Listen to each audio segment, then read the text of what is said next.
Vale. Ya lo vemos. Pues me llamaron hace unos meses, me contactó Alberto y dijo, oye, ¿quieres dar un tema de setas? Y yo dije, pues, ¿qué parecen los hongos medicinales? Que es lo que más me gusta, es mi pasión desde hace muchos años. Y os pareció bien y aquí estoy.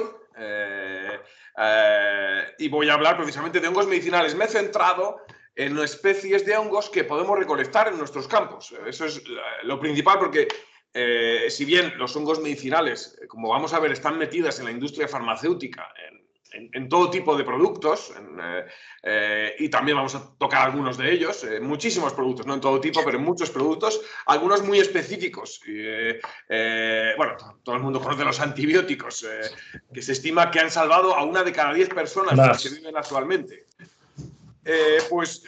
Existen muchos hongos en nuestros campos que podemos recolectar fácilmente, secarlos en un radiador y utilizarlos para diferentes tratamientos. Algunos con cientos de años de historia en Europa, otros muy desconocidos y la mayoría en España totalmente desconocidos. O sea, incluso el reishi, que sería el hongo medicinal por excelencia, con más de 6.000 años de uso.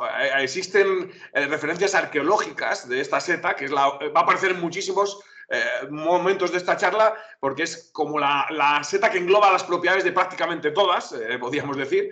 Pues incluso esa tan conocida a nivel mundial, casi expoliada en Japón, donde casi ya no se puede recolectar de forma silvestre, o en China tan falsificada, se estima que solo 1 de cada 4 productos con reishi en China tiene reishi, de lo que se consume y de lo que de lo que se mueve en el mercado. Bueno, pues esa no se conoce en España y vamos a ver muchas otras, algunas más extrañas, y todas presentes, porque he estado echando una ojeada que tenéis por Pamplona, por los alrededores, por Navarra. Tenéis unos ecosistemas fabulosos.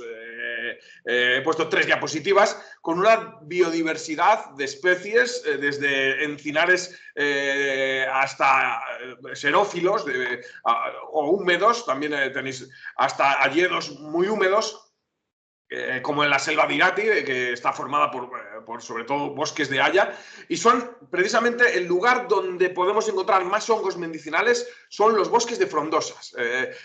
Lo mismo en cultivo, realmente en cultivo de especies de hongos comestibles, la mayoría, si nos fijamos en los listados enormes que hay de más de 100 especies de cultivo, muchos de ellos medicinales, se cultivan en madera de frondosas y entonces bosques de robledal, bosques de hayedo, eucaliptares, que bueno, creo que por ahí no hay metidos eucaliptares, por suerte, o... Bueno, nada, bien, están más por Galicia, por Cantabria, pues que no se metan. Bueno, pues yo me he encontrado en Galicia bosques de eucaliptos talados totalmente invadidos de la cola de pavo, un hongo medicinal muy consumido, pero todos los tocones cortados y llenos de este hongo medicinal, que sería aprovechable. Bueno, los robledales, este robledal me impresionó, vi las fotos en internet el otro día, pues son muy buen lugar para recolectar. El que haya mucha diversidad botánica implica, como habréis oído a muchos conferenciantes, a muchos especialistas, micólogos, mucha variedad de hongos. Siempre los hongos dependen, muchos de ellos, de maderas específicas. Algunas se alimentan pues, de madera de alcornoque en el sur de España, algunos gnópilos, madera de roble. Aparecen muchas especies distintas y muchas medicinales que vamos a ir viendo. Y bueno, por suerte tenéis allí en Navarra una cantidad de bosques y biodiversidad que va a garantizar la aparición de prácticamente casi todas las especies de las que voy a hablar. Las que voy a usar, uso tradicional. La gente consume plantas medicinales. La gente, muchos, cada vez más, hay más usos de diferentes plantas que tienes en casa, en extractos o puras, para hacerte infusiones, para un catarro, un eucalipto, para tensión arterial, un olivo, para diferentes cosas, pero ignora que de la misma forma, con total seguridad, puedes recolectar especies de hongos, por supuesto, bien identificadas, para eso tenéis vuestra asociación de Gorosti, para que podáis, que os concluyan que realmente lo que estáis recolectando es lo que queréis consumir y de esa forma podernos llevar a casa productos que además tienen un aporte especial. Muchos hongos tienen unas propiedades que no encontramos en las plantas. La capacidad, por ejemplo, de mejorar el sistema inmune de muchas cepas de hongos No la tienen en plantas como la equinacia, como el pelargonio africano, como diferentes inmunomoduladores que nos podemos tomar para mejorar las defensas. Es mucho más eficaz y mucho más grande. Setas con 1 gramo de seta en polvo al día en algunas especies es suficiente para obtener una gran mejoría del sistema inmune, como vamos a ver. La charla la he dividido, digamos, en diferentes partes del organismo, diferentes sistemas respiratorios, sistema circulatorio y hongos que se pueden aplicar para enfermedades de estos sistemas. Voy a intentar hacerla o sea, porque sé que hay gente de mucho nivel entre vosotros, hay gente de menos nivel, pues voy a intentar hacerla de un nivel muy bajo para que vosotros, para intentar explicarme y entender todo bien.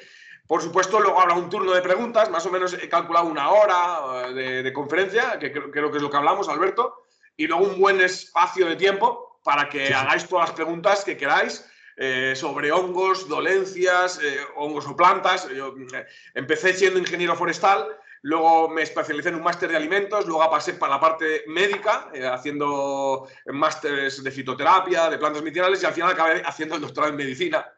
Entonces, creo que pueda ayudar si alguien quiere saber sobre temas de dosificaciones de diferentes plantas. Aunque, ya digo, en cada en cada hongo que voy a hablar en la charla, voy a aparecer un buen apartadito que pone botica micológica. Y ahí centro, como haces la botica de plantas de casa, pues qué cantidad, cómo hay que procesar la seta para obtener los beneficios. Cualquier duda o pregunta se me puede interrumpir o al final, como queráis. Los hongos medicinales son muy estudiados. O sea, en el jardín botánico ya hace años les pedían en torno a 100 especies de hongos para las multinacionales farmacéuticas, esto está recogido en algunos libros, para aislar principios activos y verificarlos para diferentes tratamientos. Aquí pongo un ejemplo para comentar que muchos hongos de nuestros ecosistemas tienen centenares de productos activos, de moléculas. Por supuesto, hay sustancias venenosas, mortales en las setas, pero también tenemos el otro lado, sustancias positivas. Como un ejemplo de antibiótico en setas, pues este es uno de los primeros que se aisló, la clitocibina, que se encontró en el Leucopaxillus candidus, en la clitocibe cándida, que se llamaba en aquel entonces, y que era bastante efectivo contra el bacilo de la tuberculosis, que se abandonó totalmente cuando apareció los antibióticos actuales. Durante la Segunda Guerra Mundial, pues ahí se descubrió la penicilina y era mucho más potente y lo que he dicho, 1 de cada 10 personas se estima que hoy no estaría viva si no es por los antibióticos. Actualmente, los antibióticos ya empiezan a ser poco eficaces. Entonces se está volviendo a investigar antibióticos de macromicetos, de setas con forma de seta, de hongos, buscar muchos antibióticos nuevos porque se están haciendo resistentes a los antibióticos tradicionales, las tetraciclinas, los amoxicilinas, en fin, las diferentes moléculas, debido a un altísimo consumo por la población desde que se descubrieron hasta ahora, y también mucho debido al uso ganadero, al uso veterinario que contamina aguas con antibióticos, pues las bacterias se van haciendo resistentes y tenemos que buscar nuevas fuentes de antibióticos. Bueno, esto es un ejemplo, por comentarlo, de los primeros hongos de los que se aisló antibióticos. Empezamos ya a profundizar en este tema. Los hongos son eficaces para tratamientos medicinales porque tienen principios activos. Esto no es magia, no es que te lo consumes y te cura de forma milagrosa o no. La cosa es que, igual que las plantas, un buen fitoterapeuta te va a medicar y te va a dosificar un producto en base a los principios activos que tiene. En los hongos, las moléculas activas son muy variadas, pues tienen estos nombres raros que tenemos aquí, polisacáridos, proteínas unidas a azúcares, proteoglicanos, fenoles muy antioxidantes que protegen el cuerpo, en fin, moléculas muy variadas con acción distinta sobre el organismo. En algunos casos son muy eficaces porque son reconocidos por la superficie de las células, llegan las moléculas activas y activan mecanismos, abren como una llave, abren actividades metabólicas en las células. En algunos casos de procesos oncológicos o en diferentes moléculas, tienen otros casos, pues las actividades son distintas, pero en fin. son, como he comentado, un gran recurso para la elaboración de nuevos fármacos, cada vez más considerados. Entonces, es muy importante que cuando hablamos de hongos medicinales, tenemos que saber que, al igual que las plantas, cada parte de un hongo tiene diferentes moléculas. Cuando uno se toma una infusión de achicoria, por ejemplo, por la inulina, pues te tomas la raíz, que es la que acumula esa molécula, que mejora la microbiota intestinal, por ejemplo. O cuando uno se toma el ginkgo, es una planta, te tomas las hojas del árbol. De la misma forma, cada parte del hongo tiene unas propiedades distintas, entonces hay que saber qué parte vamos a tomar. Puede ser la seta, puede ser las esporas, que suelen tener muchos aceites como estructura de reproducción del hongo, pues igual que las semillas vegetales tienen muchos aceites, las esporas también tienen muchos aceites y tienen determinadas moléculas, pero otras veces los principios activos de los hongos se encuentran más en el micelio. Por ejemplo, en la melena de león, el micelio pues tiene una actividad muy potente para el sistema neurológico, vamos a entrar en ello, más que la seta. Curiosamente, el micelio se ha prohibido el consumo en Europa, no se puede comprar, hay que comprarlo en Japón o en Estados Unidos, y la seta no la han podido bloquear, no se ha bloqueado, y también tiene virtudes. Entraremos luego en ella. Pero también, por ejemplo, el medio donde vive el hongo, pues también puede ser el que tiene los principios activos. No los tienen ni el micelio, ni las esporas, ni la seta.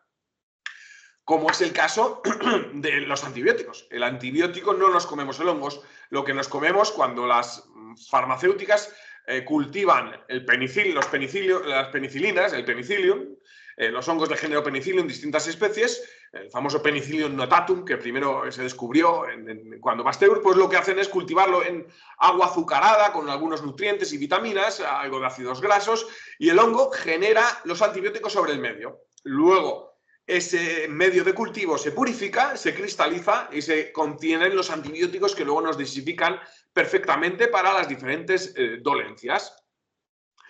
Entonces, nosotros, por supuesto, esta charla va enfocada a lo que tenemos en nuestros campos. No voy a hablar de producción de micelios en medio líquido, o vamos a hablar de cultivo, de recolección silvestre de setas medicinales con las que podemos aprovecharnos y hacer nuestra botica micológica. Empezamos con el sistema respiratorio. Ese que nos ayuda a respirar, es el que se ve frecuentemente afectada por diferentes virus y bacterias. Este año ha habido un brote de tuberculosis, no sé por allá, pero yo, compañeros, conocidos, incluso niños en hospital con tuberculosis. Las bacterias se están haciendo resistentes. Pues algo tan simple como consumir setas en otoño, variadas, se investigó cómo el consumo de diversos hongos comestibles, como el Boletus edulis, el Miguel, o el boleto anillado, el mocosín de pino, el Suillus luteus, inconfundible con ese anillo en bosque de pinos, dentro de los boletales, pues son fuentes, producen en nuestro cuerpo la síntesis de interferones. O sea, simplemente comer, se hicieron estudios con varias especies distintas, desde el benjín gigante, ese hongo que llega a hacerse de 20 kilos en algunos casos, lo normal es que en torno a 5 o 10 kilos en las campas y praderías de algunos lugares, pues se vio que el consumo de estas especies mejora de forma natural estas proteínas que se llaman interferones. ¿Y qué es eso? ¿Para qué vale eso? Pues, curiosamente, en la época de otoño es cuando empiezan las gripes. Pues los interferones son son proteínas que neutralizan la replicación viral. Tienen varios mecanismos para impedir que el virus se expanda rápidamente en nuestro cuerpo. Detectan células invadidas, las bloquean para que no exploten y se diseminen los virus. Bueno, incluso algunos interferones se usan en terapias oncológicas para el cáncer. En resumiendo, consumir setas genéricas, ya digo, estos tres se demostró, pero estoy seguro de que muchos otros hongos de los que metemos en nuestra alimentación, por mecanismos inmunológicos, son detectados como patógenos. Eso es un mecanismo muy típico de mejorar las defensas en nuestro cuerpo. Es las setas, como vamos a ver, inmunomoduladoras, cuando te las comes, aunque sean totalmente sanas, inocuas, que mejoren el estatus antioxidante del cuerpo, para que te protejas del envejecimiento celular. Eso es genérico para muchísimos hongos. Son detectadas por nuestro cuerpo como patógenos. Tienen, digamos, tienen unas ramificaciones de azúcares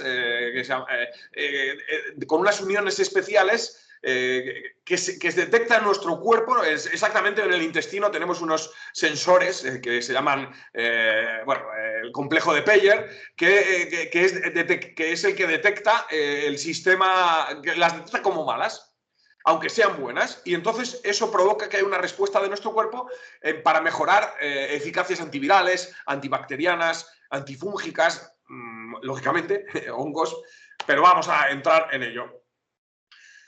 Hay determinados hongos que en vez de mejorar las defensas, que ya veremos, bajan las defensas. Aquí tenemos la seta de los tintes, el Pixolythus tinctorius, que es una seta que tiene mucho sabor.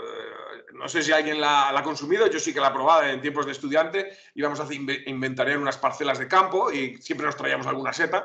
Eran estudios micológicos por Zamora, en la zona de quemados, donde había incendios. Y estuve durante 5 años yendo para allá. Y algunas veces encontramos esta especie que tiene la peculiaridad de teñir la ropa de colores entre pardos y amarillos, depende del mordiente, y de ahí el nombre de Tinctorius, que sabe a becrén. Curiosamente, en Francia la envasaban la secaban y la vendían como caldo de pollo, una especie de saborizante porque tiene muchísimo a sales de la...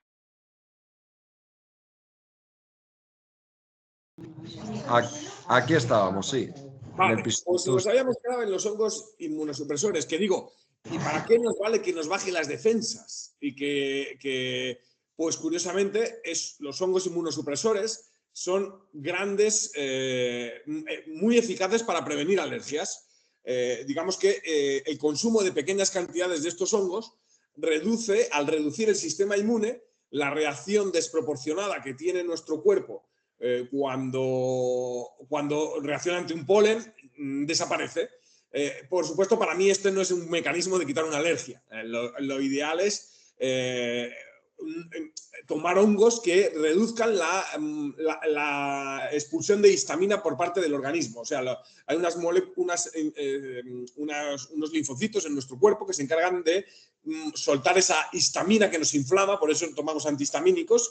Y hay hongos que impiden que eso funcione. En vez de bajar las defensas, ese sería el mecanismo, desde mi punto de vista, más adecuado para corregir una alergia. Por ejemplo, el reishi tiene unas proteínas que actúan sobre los receptores de calcio de los mastocitos, que liberan histamina también en nuestro cuerpo. Y entonces, a los que le funciona, con solo tomar 2-3 gramos de reishi, corrige una alergia al polen perfectamente, por un mecanismo mucho más sano que el que hacen los medicamentos, que son, digamos, que lo que hacen es destruir la histamina o bajar el sistema de defensas para que no tengas la reacción de esta reacción que es típica respiratoria de alergia, estornudos, mucosidad en la nariz.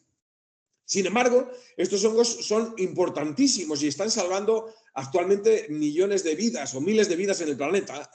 ¿Por qué? Porque, bueno, ahora voy a eso. Primero comentar que conozco algunas personas que cuando tienen alergias se toman bien la seta de la anterior, la seta de tinte funcionaria, pero funciona casi mejor la seta de plantío, el Tricoloma populinum. Es una seta con aromas un poco harinosos, un poco como a pepino, bastante sabrosa, de bosques de choperas, tanto de plantación como naturales. Yo los veo más frecuente en bosques de plantación, por eso la llaman seta de plantío por aquí, por estas regiones, por Palencia. Y es una seta que con muy poca cantidad puede controlar la alergia. De hecho, con que lo añadas como condimento, el polvo de la seta, un poquitín de condimento en unos filetes, a la hora de comer, consigues bloquear, reducir el sistema inmune y que no haya esta reacción antígeno-anticuerpo. Por supuesto, todas las cosas que comento de los hongos medicinales tienen su aval en publicaciones médicas, en publicaciones científicas. Esta del Tricoloma populinum pues está, por supuesto, publicada como un potente inmunomodulador. Decía que los hongos inmunosupresores salvan vidas. ¿Por qué? Porque cuando a una persona le trasplantan un riñón, un hígado, un pulmón, como el órgano que viene a nuestro cuerpo es de otra persona, no es tuyo, nuestras células reconocen todo lo que hay a su alrededor mediante unos receptores que hay, y detectan que las células que vienen no son tuyas. ¿Y qué sucedería si no existieran estas medicinas inmunosupresoras? Pues nuestro sistema inmune rechazaría con total seguridad ese riñón, ese hígado, el trasplante. Por eso hablo de los hongos inmunosupresores que permiten la vida, porque, por ejemplo, este es un tipo Cordyceps que se alimenta de unos escarabajos de la madera, y su fase imperfecta, el anamorfo, que se llama Polypoclaudium infatum, este es el que se cultiva por parte de las farmacéuticas, este hongo, que es el mismo ser vivo, pero digamos con diferentes adaptaciones. Esta sería la fase sexual y esta es la fase asexual, formadora de conidios. Pues esta es la que se utiliza en cultivos para producir las ciclosporinas. Estos medicamentos que están salvando vidas hoy en día, autoinmunes. Por supuesto, nunca vamos a recolectar escarabajos para evitar un trasplante, pero curiosamente otros hongos como la Isaria sinclair, que también parasita una especie de cigarras en zonas de China, se consumían por la medicina tradicional china para enfermedades autoinmunes. Hace decenas, cientos de años existen referencias del consumo de estos hongos y estos escarabajos parasitados, y actualmente de este mismo hongo se saca un producto que se usa para la esclerosis múltiple, que es el fingolimod, que es un cultivo, de nuevo, de un hongo que puede aparecer en nuestros ecosistemas. Ignoro si esto se ha encontrado por aquí o no. Cigarras tenemos en la zona mediterránea que cantan mucho por las tardes, en la hora de la siesta, que curiosamente la gente las mata y muchas están en peligro de extinción, porque una cigarra puede estar, que matas, que te molesta en la hora de la siesta, puede tener entre 12 y 14, incluso 16 años de vida. Solo que la oyes en la fase final, y si le matas no se reproduce, y bueno, acabamos con estas especies que hay que cuidar. Uno de los hongos de uso tradicional más utilizados para el sistema respiratorio, y con un aval científico grande, es el Trametes versicolor. Hay algunas culturas, no hay mucha referencia médica de esto, sí que hay algunos países donde indican su actividad para mejorar las flemas y fluidificar. Pero la verdad es que las referencias son muy pobres, son de uso tradicional, no tienen un aval muy fuerte, pero sin embargo la mejora del sistema inmune que provoca el consumo de pocos gramos de Trametes versicolor o Coriolus versicolor es enorme. Es uno de los hongos inmunomoduladores por excelencia. El Kawaratake, como se habla de él en Japón, la cola de pavo, el turkey tail, que comentan en Estados Unidos, se consume muchísimo, pues lo que tiene son unos peptidoglicanos, unas proteínas unidas a azúcares que son detectadas por nuestro cuerpo, como decía antes, como agresivos, como patógenos agresivos. Entonces activan sistemas de formación de defensa rápidamente para que nuestro cuerpo luche contra ese hongo que es inocuo. ¿Qué sucede? Que tú tienes esas defensas y te van a ayudar a acabar con una infección bacteriana, con una infección gripal, y con muy poca cantidad. Esta seta se puede cosechar, se puede secar y puede valer para trastornos e infecciones pulmonares, como un coadyuvante, por supuesto. Hagamos caso al médico. Tomemos siempre, eso sí, es muy importante en las infecciones respiratorias beber mucha agua. Nuestro cuerpo genera moco. Si no bebes mucha agua, el moco es muy poco fluido y se te atasca, y entonces vienen las infecciones graves. Cuando bebemos mucha agua y si tomamos algún mucolítico, un gordolobo, hablando de plantas, una hiedra, hay diversas plantas de activación que mejoran la formación de moco mediante mecanismos de irritación en el sistema respiratorio, y ayudaremos a eliminar cualquier tipo de patógeno, porque el moco arrastra tanto virus como bacterias, como cualquier tipo de infecciones que tengamos. ¿Cómo se utilizaría este hongo para ayudar en catarros, en gripes? Además, a nivel de infecciones virales hay mucho estudio del Trametes versicolor, no mucho para la gripe, sino también para infecciones virales en animales, en peces, incluso el virus del mosaico del tabaco, esporbodeando en la planta polvo de este hongo, desaparece el 80% de las infecciones de virus de esta planta tóxica y que debía de reducirse su consumo. Bueno, y por supuesto, tomamos mucha agua para favorecer la expectoración. Este hongo, pues lo que tiene son las moléculas activas, las vamos a ver más adelante porque le hablo en alguna otra ocasión. Y como decía, es muy fácil recolectar hongos medicinales. No sé si he activado el compartir el audio, voy a verificarlo. Bueno, si no se comparte el audio, si estoy ahí, con el ordenador está silenciado. Pero aquí lo que cuento es básicamente que ¿cómo se cosechan hongos medicinales? Pues es muy fácil. Lo primero que hay que hacer es encontrarlos en el campo. Aquí tengo abajo un tronco de un roble, en este caso es un Quercus pin-laica, el roble melojo, que está lleno de caguarataque, Trametes versicolor. Simplemente hay que sacarlo de la madera, se le saca, se le recolecta así. Tenemos que verle que esté bien blanquito por abajo, eso indica que está fresco, y eso tal cual nos vamos a llevar para casa, cortamos esa parte de detrás que tiene otras pajas y plantitas y huevos de insectos y cosas, y le llevamos para casa. Lo podemos secar encima de un radiador. Estas moléculas, en el caso de estas moléculas activas, son bastante estables a la temperatura, los peptidoglicanos, que son los que mejoran el sistema inmune, y así de sencillo nos podemos guardar en frascos de cristal durante varios días, bueno, durante varios años. Yo lo recomiendo cambiar una vez al año, y lo podemos consumir. Sí que es importante que la mayoría de las veces este hongo tiene huevillos de avispillas y escarabajos, sobre todo son pequeños escarabajillos que son micófagos específicos, y se asocian a diversos aciloforales. En este caso, lo que conviene hacer es o bien meterlo en el microondas cuando está fresco con agua, lo metes en el microondas un poco de tiempo para que se caliente y mates el huevo, o todavía mucho mejor, congelarlo un par de días a menos 18 grados en un frigorífico, que alcanzan esas temperaturas, en un congelador, y así eliminaremos los huevos que tenga dentro y podemos ya tener la confianza de guardarlos y que, una vez bien desecados, se conserven durante mucho tiempo.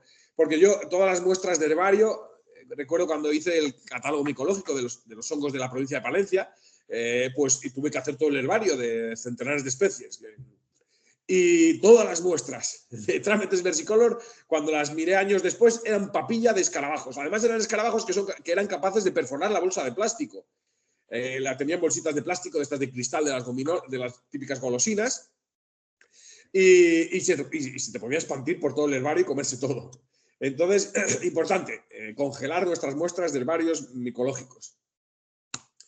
Siguiendo con un ejemplo de hongos para el sistema respiratorio, por la mejora viral, aquí podría, por la mejora del sistema inmune, por supuesto, mejor que el caguarataque Trametes versicolor, todavía con más potencial inmunomodulador, son los betaglucanos del reishi, que vamos a tocar en este segundo apartado, que vamos a hablar un poco de la actividad antitumoral de muchos hongos. Existen centenares no sé, pero decenas de hongos, cada vez más, que tienen demostradas virtudes distintas de actividad que se llama antitumoral. Los hongos tienen diversas virtudes. Pueden ser virtudes protectoras. La mayoría de los hongos tienen alto poder antioxidante, mucho más que en numerosas plantas, altísimo. Y ese antioxidante nos protege, por ejemplo, de daños en el ADN, con lo cual, en teoría, es un protector antitumoral, porque si no hay daños en el ADN, las células no pueden mutar y si no hay mutaciones no puede crecer un cáncer. Digo en teoría, muchas plantas tienen actividades antioxidantes, la cúrcuma, el jengibre, altísimo poder antioxidante y en teoría protegen del cáncer. Es cierto que digo en teoría, ¿por qué? Porque realmente la única forma de demostrar si eso es cierto o no es hacer estudios clínicos que demuestren en decenas de años, con pacientes que tomen, otros que no tomen, y demostrar que realmente reduce las incidencias de cáncer. Actualmente, por ejemplo, solo el té verde y la soja, y no sé si hay otro producto, tienen demostrada actividad antitumoral, reduciendo, en caso del té verde, un 30% el cáncer de mama y un 20 algo % el cáncer de próstata en hombres y mujeres, respectivamente. Todo lo que nos venden por internet de producto antitumoral por excelencia, no. Vale, teóricamente, por sus antioxidantes van a proteger el ADN y tal, y van a ser antitumorales, sí, pero no está demostrado. Y la ciencia se basa en demostraciones, en los ensayos clínicos, en el caso de la ciencia médica. Pero lo que sí que se estima es un poder profiláctico protector, una inhibición de la proliferación de células tumorales. En algunos casos, extractos de hongos destruyen a los tumores, les inhiben el crecimiento y a las células normales no. En otros casos, hay hongos que se han visto con directa actividad antitumoral, destruyendo las células tumorales. En este caso, en el anterior, reduce el crecimiento, en el siguiente, mata directamente la célula tumoral. Por ejemplo, el ácido ganodérico T en cáncer de pulmón, de determinados hongos del género Ganoderma. En fin, los efectos son variados. Esta charla, se me ha olvidado decirlo, hay mucho texto, no voy a centrarme en todo el texto porque si no esto sería muy largo.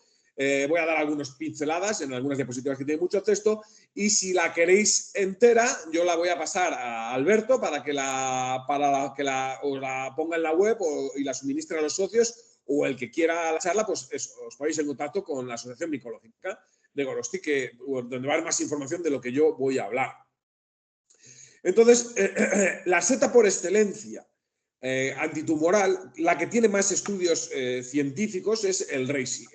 Tiene cerca de 200 publicaciones en tema de oncología, 200 publicaciones médicas. Hay que decir una cosa, la mayoría de los hongos, aunque este sea el más estudiado, lo que son estudios clínicos, es decir, personas que toman la seta con cáncer, personas que toman placebo con cáncer, hay contados, con los dedos de una mano. Estudios en células cancerosas, estudios en modelos de ratón, en modelos de animales, ahí es donde aparecen más de 200 publicaciones. Entonces, realmente, esto está en pañales. Y claro, estos estudios requieren mucha inversión, requieren mucho dinero, y nunca una multinacional farmacéutica va a ponerse a cultivar una seta que tarda 2 meses en crecerte en casa, desde que, bueno, 3 meses desde que inoculas el sustrato hasta que al final sale la seta. Y eso no da dinero a una multinacional, unos rangos de beneficios que no son competencia. Entonces, lógicamente, las personas que estudian clínicamente las setas son gente con mucha vocación. Por ejemplo, tengo algún amigo que ha estudiado el reishi para diferentes dolencias, en fin. Pero aún así, la verdad es que los resultados que yo tengo de los 14 años que llevo comercializando con reishi en cuanto a virtudes antitumorales son muy buenos, no porque destruyan el cáncer, sino porque la virtud principal de los hongos como el reishi o el kawaratake es mejorar las defensas para que la persona que está en tratamientos oncológicos pueda acabar los tratamientos, no caigan las defensas por ejemplo, en una quinta o sexta sesión de quimioterapia, y también para que se encuentre mejor, para que la eficacia de la radioterapia sea mayor. En fin, nunca va a ser para nada, nunca tenemos que tratar ningún producto como tratamiento exclusivo de una terapia oncológica. Eso sería totalmente contraindicado. Sin embargo, pues como he dicho, es un excelente coadyuvante en quimio y radioterapia, porque mejora el sistema inmune por esos mecanismos que ya he comentado, pero también tiene más, tiene proteínas que mejoran la formación de defensa en la médula ósea, en los huesos, en el centro, se forman los precursores de células inmunológicas, tiene la LZ8, la LZ9. En mi tesis doctoral, que la acabé el año pasado sobre el reishi, hace 2 años, el año pasado, pues descubrí nuevas proteínas con potencial inmunomodulador que no son digeribles en nuestro estómago, y entonces pueden pasar al intestino y generar respuestas inmunológicas. Entonces, esas son virtudes. Pero también se han visto que reduce el consumo de reishi, reduce la afluencia de sangre a los tumores, con lo cual, que es lo que se llama, reduce la formación de vasos sanguíneos que nutren al tumor. Con lo cual, en cáncer de próstata, por ejemplo, mientras te tratan, mientras definen la cirugía, mientras llegan, el consumo de este y otros hongos, pues tiene estas ventajas. Al reducir la afluencia de sangre al tumor, también se reduce la migración de las células cancerígenas a otros lugares del cuerpo, por lo cual también reduce la probabilidad de metástasis, el consumo de este hongo. Ya digo, hay casos excepcionales de moléculas antitumorales en algunos hongos, como personalmente donde tengo experiencias de curaciones completas en estos 14 años, ha sido en cáncer de pulmón. Y supongo que sería porque fueron cánceres que son activos, digamos, en que el ácido ganodérico T les destruye. Porque claro, aquí la gente dice, oh, es que el cáncer de colon es muy abundante en poblaciones de personas a partir de los 60 años. Se disparan los cánceres de colon. De hecho, por eso a partir de los 50 conviene nos hacen análisis fecal y detectan si hay determinadas moléculas típicas del cáncer de colon. Es un estudio que es muy recomendable a partir de los 50 años.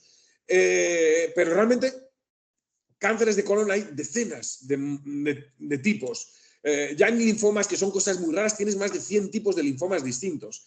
Entonces, que una seta a una persona le haya ido tan activo que le ha eliminado el tumor, que yo tengo 3 casos contados, bueno, son 4 en total en 14 años, no quiere decir para nada que esa seta le va a hacer lo mismo en otra persona, porque los tumores se originan de formas distintas. Unos, por ejemplo, para que nos hagamos una idea, hay tumores que se aíslan del sistema inmune y le tengas alto o bajo, da igual, el cáncer crece igual, porque el tumor segrega una proteína, una molécula, que le dice al sistema inmune que no impide que el sistema inmune ataque. Ahí el consumo de hongos inmunomoduladores, pues siento decir, no va para nada.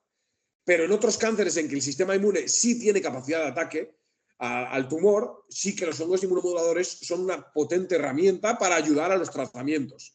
Este mecanismo es el que tienen las embarazadas, el que he dicho de una embarazada, ¿por qué el cáncer no le ataca al feto o al bebé que tiene dentro? Porque la placenta segrega esa proteína que han aprendido a segregar los tumores para defenderse, y entonces segrega esa molécula y hace que los tumores no puedan atacar. En fin, el mismo tumor puede tener muchas herramientas distintas para que no le pueda atacar nuestro cuerpo. Otra es inflamar alrededor del tejido, genera una gran inflamación y entonces ahí no entra el sistema inmune, ahí el cáncer crece a sus anchas, en fin, bueno. Sin embargo, siempre está el consumo de muchos hongos, no tiene en las cantidades adecuadas, el consumo de seta pura, los extractos del mercado hay que tratarlos con cuidado, tiene muchísima seguridad. Hablemos de que un reishi tiene una gran seguridad alimentaria, al estilo de una manzana, una lechuga. Nosotros, por ejemplo, yo trabajo con ese producto, le vendo como alimento, como una manzana, y le vendo como complemento alimenticio dosificado en capsulitas, en 2 formatos. Muchos productos del mercado no se pueden vender más que en complemento alimenticio, como por ejemplo el Cordyceps sinensis, la famosa Yarsagumba, que incrementa los niveles de testosterona en sangre, muy usada por los deportistas para mejorar la masa muscular. Si tienen más testosterona, la eficacia de formación de músculas se incrementa, mejoras la virilidad, mejoras varios aspectos. Pues esa se tiene que vender exclusivamente como complemento alimenticio porque no está autorizada como alimento. Digamos que es mucho menos segura. De hecho, aunque en muchísimos productos del mercado oncológicos, de casas especialistas en teoría de hongos medicinales, te les venden el Cordyceps, te lo venden también como antitumoral, mucho cuidado porque el Cordyceps puede multiplicar por 6 el crecimiento de algunos tumores, sobre todo los tumores que dependen de la testosterona, tumores de próstata de diversos tipos, pues el consumo de Cordyceps puede estar totalmente contraindicado. Lo mejor es consultar a un especialista y no hacer caso a gente que compra y vende hongos de multitud de casas comerciales sin tener ni idea de cómo funcionan. Lo hacen porque lo hace la competencia. Y aquí, bueno, tenéis esta hoja de resumen de estudios que se han hecho y las moléculas activas del reishi con actividad antitumoral, antiangiogénica, en fin.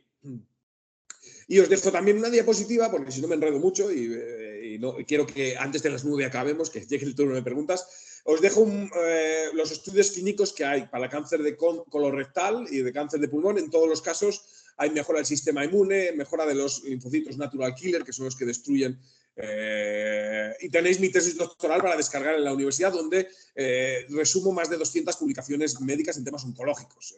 Ponéis Raúl Freire Favero, UVA, Universidad de Valladolid, se llama así, UVA, y podéis descargar la tesis. ¿Cuánto reishi hay que tomar como coadyuvante en un tratamiento oncológico? Si es reishi silvestre, ¿cómo le tenemos que procesar? Esta es una seta que podemos encontrarlo en robledales, en encinares, sobre todo cuando hay actividad humana. El encinar, si hay podas, el árbol pues desecha raíces, tiene que compensar la parte aérea de la parte... y ahí es donde aparece a veces con mucha frecuencia el reishi. Aquí hay zonas de Palencia, claro, es clima mediterráneo, los encinares están en bastante sequía y cuando llueve fructifican muchísimo el reishi en algunos bosques específicos que hay muy cerca de la capital. Y podemos perfectamente recolectarle, identificarle, si le sabemos identificar muy bien, si no, le llevamos a la asociación de Gorosti, donde nos lo van a identificar con total seguridad, y simplemente hay que laminar la seta.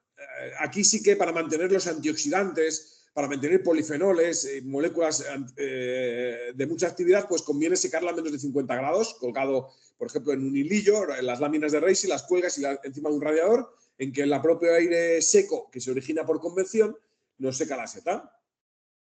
Y sería recomendable tomar de 5 a 10 gramos en infusión de cocción, para que favorezca un poco la extracción de principios activos. Si las láminas son gruesas, si no conseguimos hacer polvo, que es casi imposible con los métodos de casa, pues lo tomamos en infusión de 5 a 10 gramos al día. Si contamos con un reishi micromolido, con 3 gramos al día, yo por ejemplo suelo recomendar a mis pacientes entre 3 y 6 gramos al día de la seta en polvo, micromolida, como coadyuvante en tratamientos oncológicos, para las mejoras que hemos visto anteriormente.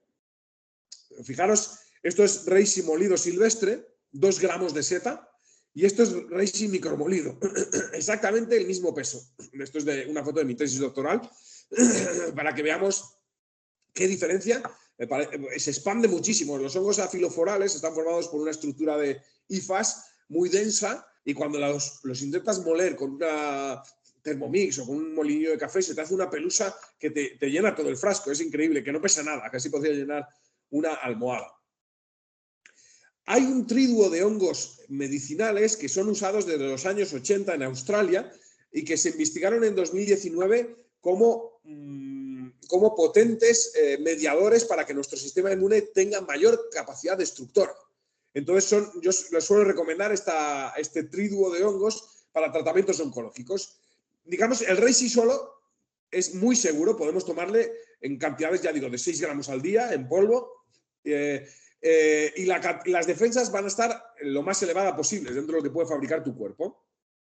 La combinación de estos hongos no va a hacer que suban tus defensas, pero sí va a hacer que se eleven la capacidad destructora de esas defensas. Tú puedes tener una persona armada con un cuchillo o una persona armada con una metralleta. Las células inmunológicas usan diferentes compuestos, por ejemplo, el factor de necrosis tumoral. Se entrecorta. Y cuando combinas estos 3 hongos, incrementas mucho la capacidad destructora de nuestro organismo. Esto no lo recomiendo para una persona sana que quiere tratarse una gripe o un catarro. De hecho, y totalmente prohibido en enfermedades autoinmunes. Cuando es una enfermedad autoinmune, el reishi es muy seguro porque no afecta a esas citocinas proinflamatorias, se llama así, no repercute en el nivel de autodestrucción de tu organismo o de destrucción, pero solo el shiitake, por ejemplo, el shiitake eleva tanto a algunas moléculas destructoras que incluso tomado solo, poco cocinado, se ha visto que genera, por si queréis buscar en internet, la famosa dermatitis del shiitake. Eleva tu organismo, lo desestabiliza, y te salen auténticos latigazos en la espalda, dermatitis por latigazos, se llama, debidas al shiitake. Entonces, pero claro, en un caso de oncológico, el que tengas una mayor capacidad destructora hace que si tu organismo, si el tumor no se ha aislado del sistema inmune, pueda ser muy indicado. Y eso es lo que demostró esta publicación de 2019.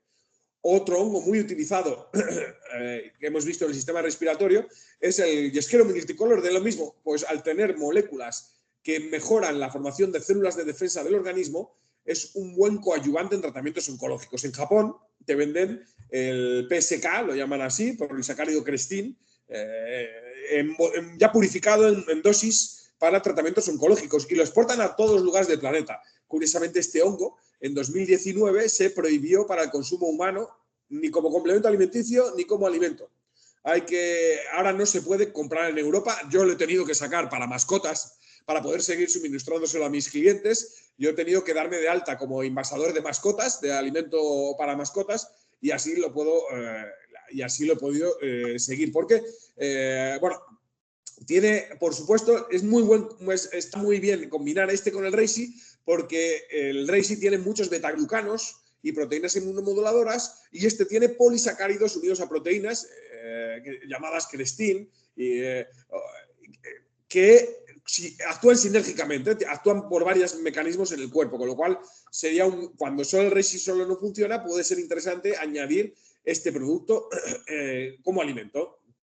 Aquí le vemos de nuevo este Trametes versicolor, y lo mismo para un tratamiento de quimioterapia, se toma lo puedes coger como yo lo recorté en el vídeo anterior que os lo mostré, y se toma machacado en infusión. Esta es una capita muy delgadita, muy fina, como sabéis. Entonces, con machacarlo un poco ya mejoras mucho ya la superficie rompes un poco la seta y favoreces que pasen los principios activos que son solubles en agua bastante eficaces. De 3 a 6 gramos al día puede ser un buen complemento solo o combinación con los anteriores.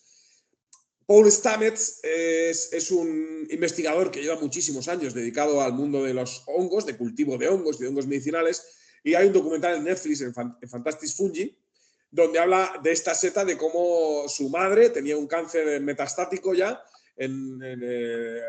muy esparcido, y aportándole Kawaratake al tratamiento médico, la madre curó totalmente. Y eso hizo que se metiera aún más a fondo en el mundo de los hongos medicinales. Ya tiene su propia empresa, donde él mismo cultiva las setas y las envasa allí en Estados Unidos, por si alguien quiere curiosear. Es un documental muy interesante, no habla solo de hongos medicinales, habla de muchas cosas. Se me ha olvidado comentar una cosa muy importante, tanto de esta como del Reishi.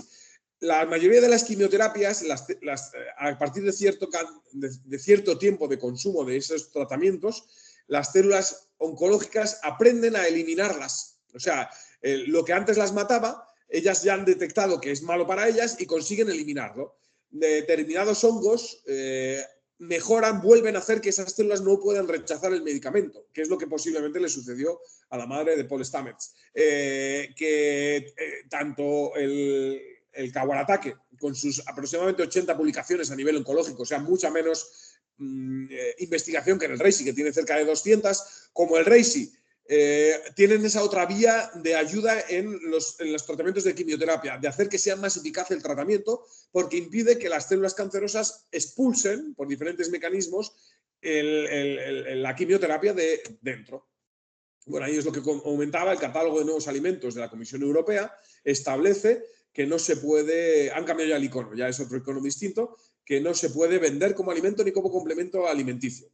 Curiosamente, apareció en 2019 apareció un estudio antiviral del Trametes versicolor combinado con el Reishi para el virus del papiloma humano, con una eficacia de limpieza del 84% de las mujeres. En una cohorte de 600 mujeres, las trataron con los dos hongos, sobre todo la Reishi creo que era un 80-90% y un 10% y se limpiaron totalmente del virus. Yo tengo ya 4 casos de mujeres que me han dicho lo mismo solo con Reishi.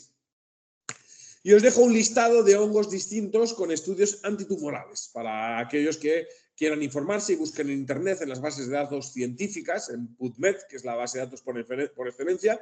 Tú pones el nombre del hongo, pones cáncer y te aparecen miles de publicaciones, o cientos o decenas, dependiendo de las especies. Bueno, miles ninguna tiene. Como curiosidad, acabando ya el tema del cáncer, ahora vamos a otros sistemas. Hemos hablado del sistema respiratorio, cáncer. El Taxol es uno de los primeros productos como quimioterápicos. Creo que de los 1980 se empezó a usar ya para el cáncer de ovario, para el cáncer de mama. Y se sigue usando en la actualidad. una molécula que tiene el Taxus brevifolia, el tejo europeo. Se parece, también la tiene el tejo español, el Taxus baccata, pero lógicamente aquí está en extinción, hay muy poquitos, está en figura de protección tiene. El Taxol, para un tratamiento de quimioterapia, se llegaban a usar aproximadamente unos 30 árboles por persona. 30 árboles maduros se talaban y son los que tienen el medicamento para un tratamiento de una persona, que se descubrió hace relativamente poco, en 2014, ya son unos cuantos años, son 10 años, se vio que realmente el Taxol no lo produce el árbol. No lo tiene el árbol de forma natural, sino que lo producen hongos que viven dentro de él. Taxomyces adrenae es uno de los hongos que produce Taxol y lo puedes cultivar en el laboratorio y generar el Taxol ya en placa de Petri. Por eso ya no se talan árboles, aunque posiblemente ya la molécula se sintetice. La mayoría de las plantas, la totalidad de las plantas de nuestros ecosistemas tienen en su interior hongos que viven asociados y se pueden teñir, como es el caso, dentro de las plantas y que le pueden conferir virtudes medicinales, como es el caso del tejo para el cáncer, que es debido a un hongo que vive dentro, o virtudes tóxicas. ¿Alguna vez os habéis preguntado por qué una manzana del vecino puede sentarte mucho mejor que la misma manzana comprada en el supermercado, que te viene de otra región de España o de otro país donde hay otros hongos y te estás comiendo una media de 3 hongos endófitos dentro de esa manzana que pueden estar generando o sustancias tóxicas que te sienten mal o sustancias beneficiosas? Y curiosamente se han hecho estudios en diversas plantas que se usan a nivel medicinal, como la mejorana, el tomillo, la salvia, el ajenjo, y se han encontrado hongos con actividad antitumoral potente o con actividad anticándida, en el caso de la mejorana, que ya tiene de por sí moléculas que protegen del timol, que es un potente antifúngico y antibacteriano, pues también tiene sustancias, hongos dentro que le confieren sustancias medicinales añadidas. Ahí os dejo estas plantas de uso medicinal, el ajenjo, pues para el carcinoma gástrico muy eficaz, por un hongo, que es el Microthecium rorirum, en fin, bueno.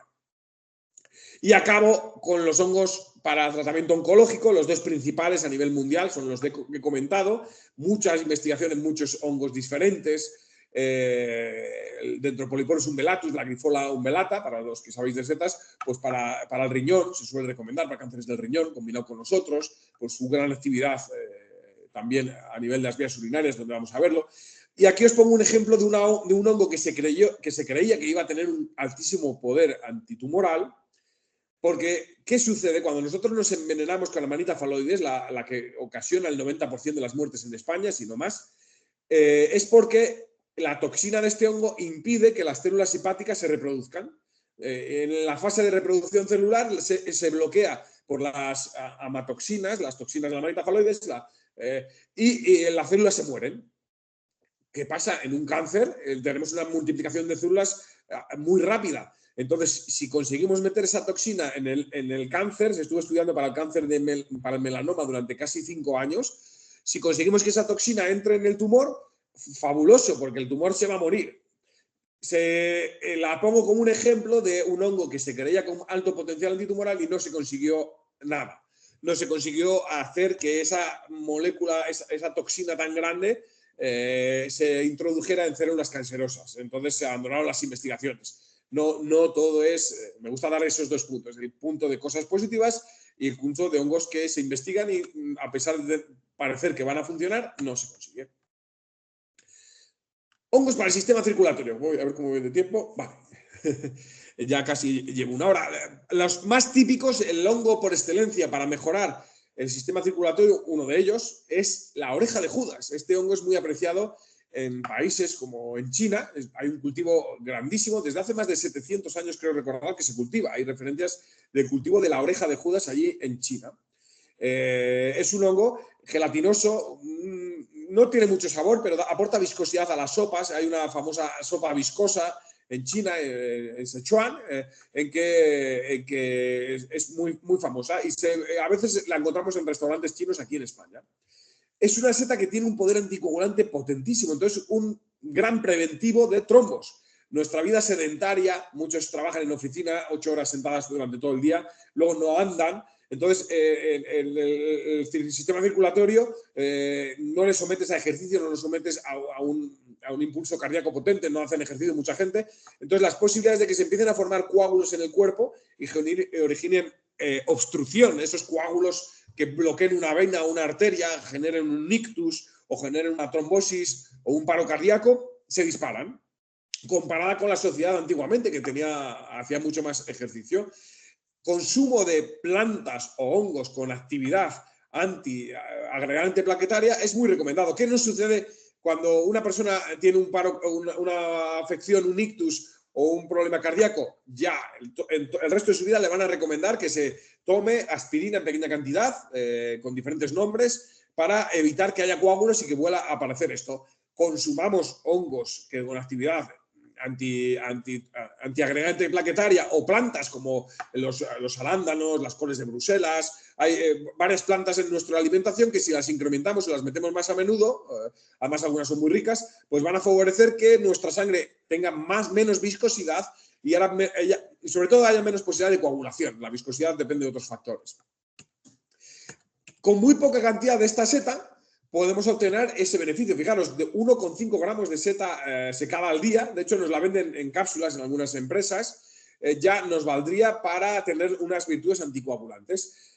Si nos pasamos, cuidado, pasa lo mismo que la aspirina. Si tú comes mucha de esta seta, se llama, en los libros lo llaman síndrome de Sichuan, porque se detectó por primera vez allí en Sichuan, donde está la famosa seta de la famosa sopa viscosa de esta seta. Pues lo que sucede es que perdemos la capacidad de coagulación y cualquier mínimo golpe que nos damos durante el día nos afecta y nos salen moratones y no podemos cerrar esas heridas. Hay que consumirla en su justa cantidad. Como cualquier producto natural, medicinal, pues tiene sus dosis adecuadas, que por suerte, la verdad es que en las plantas, las que tienen un margen terapéutico estrecho, es decir, que si te tomas una planta que se han eliminado todas las plantas que actualmente tratan la fitoterapia, si te recetan 5, pues si te tomas 10 tampoco pasaría gran cosa. Si te tomas 3, pues pierdes parte de efectividad, pero tienen lo que se llama un margen terapéutico alto. No hay problema de que es muy difícil sobredosificarse.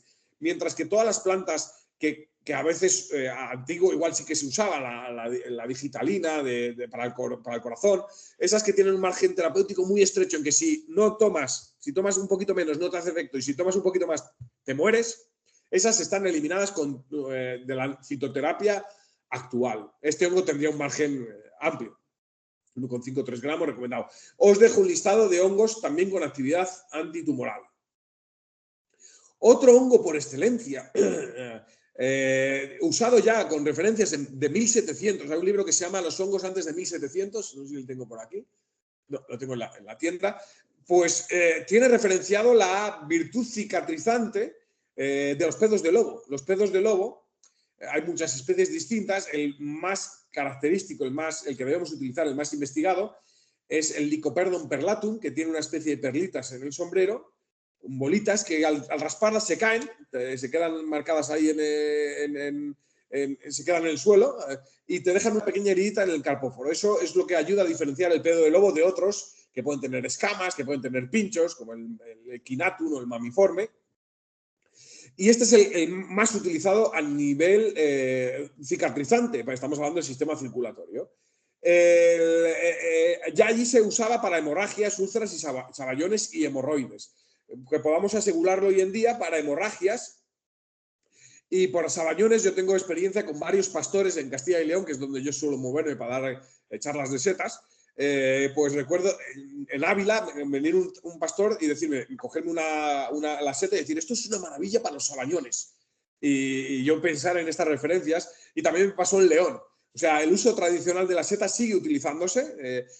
También cuando era pequeño mi tío hizo un curso de supervivencia y me dijo, fíjate, estos setas, yo no sabía nada de setas en aquel entonces, esta seta se usa para cerrar heridas en supervivencia. Y yo dije, anda, ¿cómo se te echare?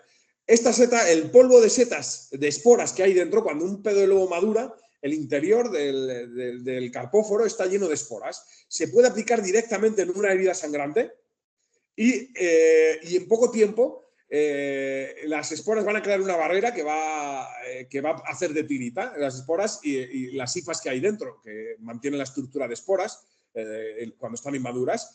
También tiene moléculas desinfectantes y tiene moléculas que ayudan a cicatrizar. Recuerdo cuando estaba de estudiante en la universidad me pegó un tajo en la asociación micológica con un folio, de estos que molestan muchísimo.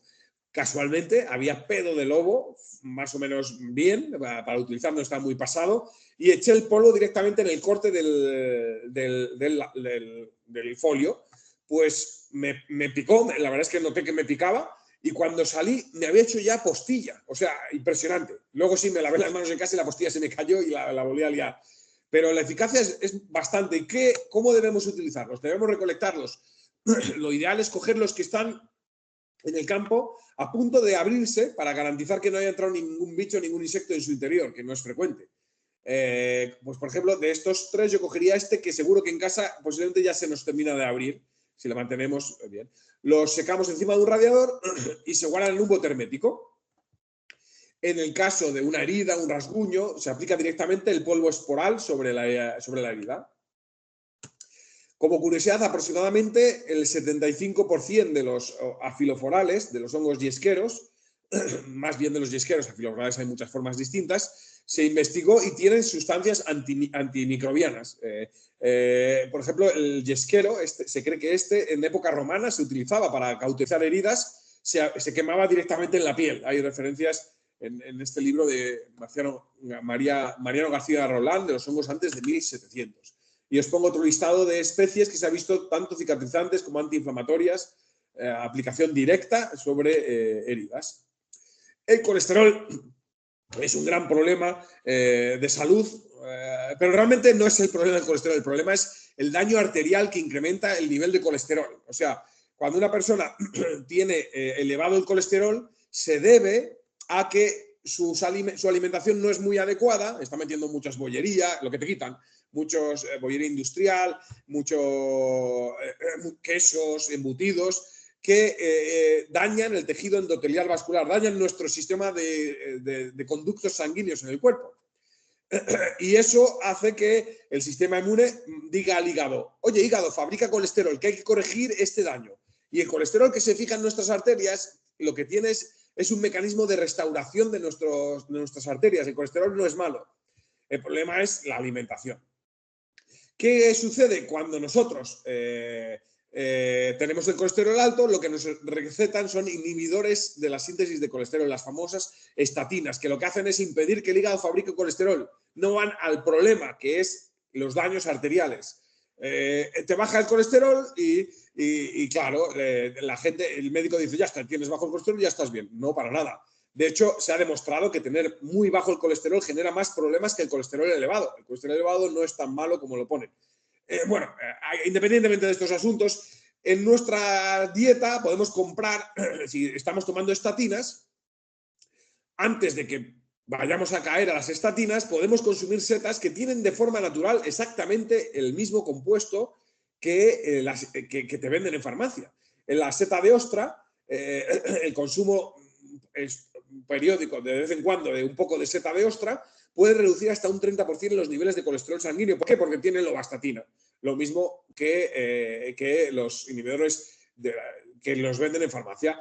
La ventaja de la seta de ostra es que tiene bastantes antioxidantes que también van a proteger el tejido vascular de daños originados por una mala alimentación. De hecho, la mejor forma de prevenir el colesterol y de corregirle es incluir en la dieta setas muy antioxidantes, el champiñón de lata del supermercado. Un par de champiñones al día tiene un poder antioxidante muy grande debido a una molécula que se llama ergotioneína. 12 veces más poder antioxidante que el germen de trigo. Una ración de champiñón equivale a 12 raciones de germen de trigo que se toma por su alta cantidad en vitamina E, para que nos hagamos una idea. Tomar shiitake, maitake, estas setas de nuestra alimentación bajan el colesterol, en algunos casos porque tienen inhibidores de colesterol, pero en otros casos porque protegen del tejido vascular para que no se dañe y no se origine colesterol. Aquí os dejo otro listado de hongos que también regulan el colesterol, los triglicéridos, para el que quiera profundizar y buscar.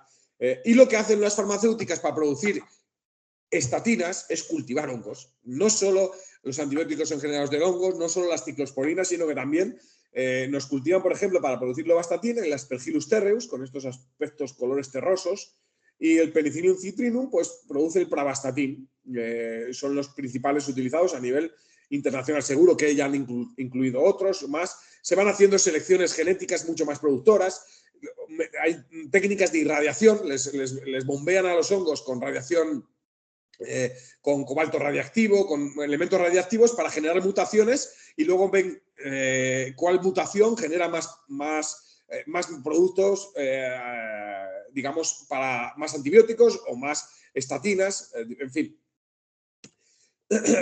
Uno de los hongos más completos por su altísimo poder antioxidante para protección del sistema circulatorio, y con ello se regulan los niveles de colesterol, pero también que se ha visto que reduce ligeramente la presión arterial por péptidos que actúan sobre el sistema de angiotensina, pues hay algún médico ahí suelto el palabro.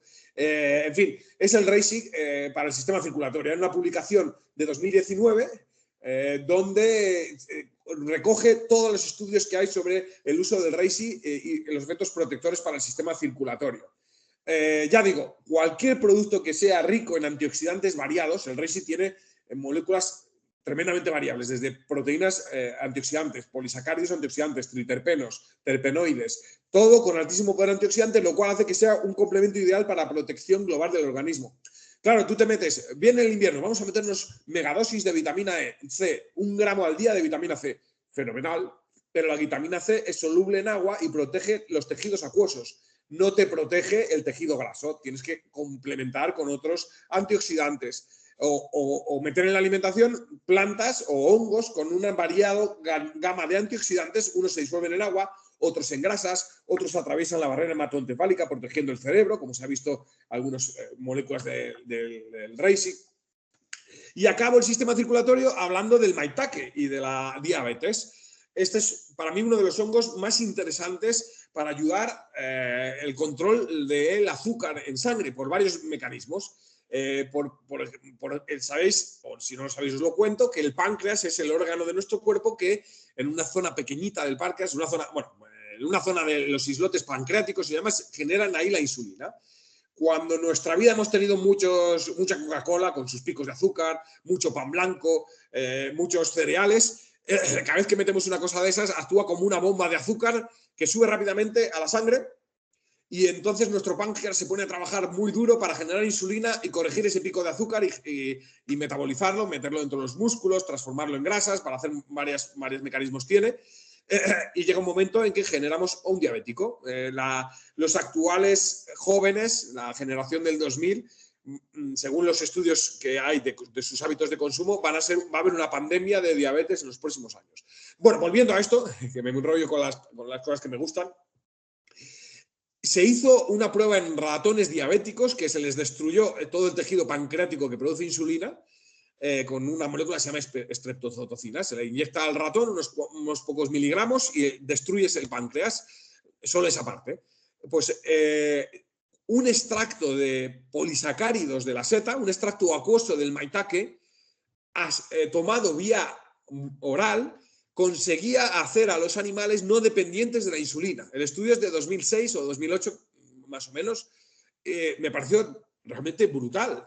Imaginémonos que a un diabético, en vez de estar inyectándose insulina, pudiera tomar una cápsula con un extracto de hongos y controlar los niveles de azúcar en sangre, como se demostró con los animales. Por supuesto, hay más estudios para llegar a eso.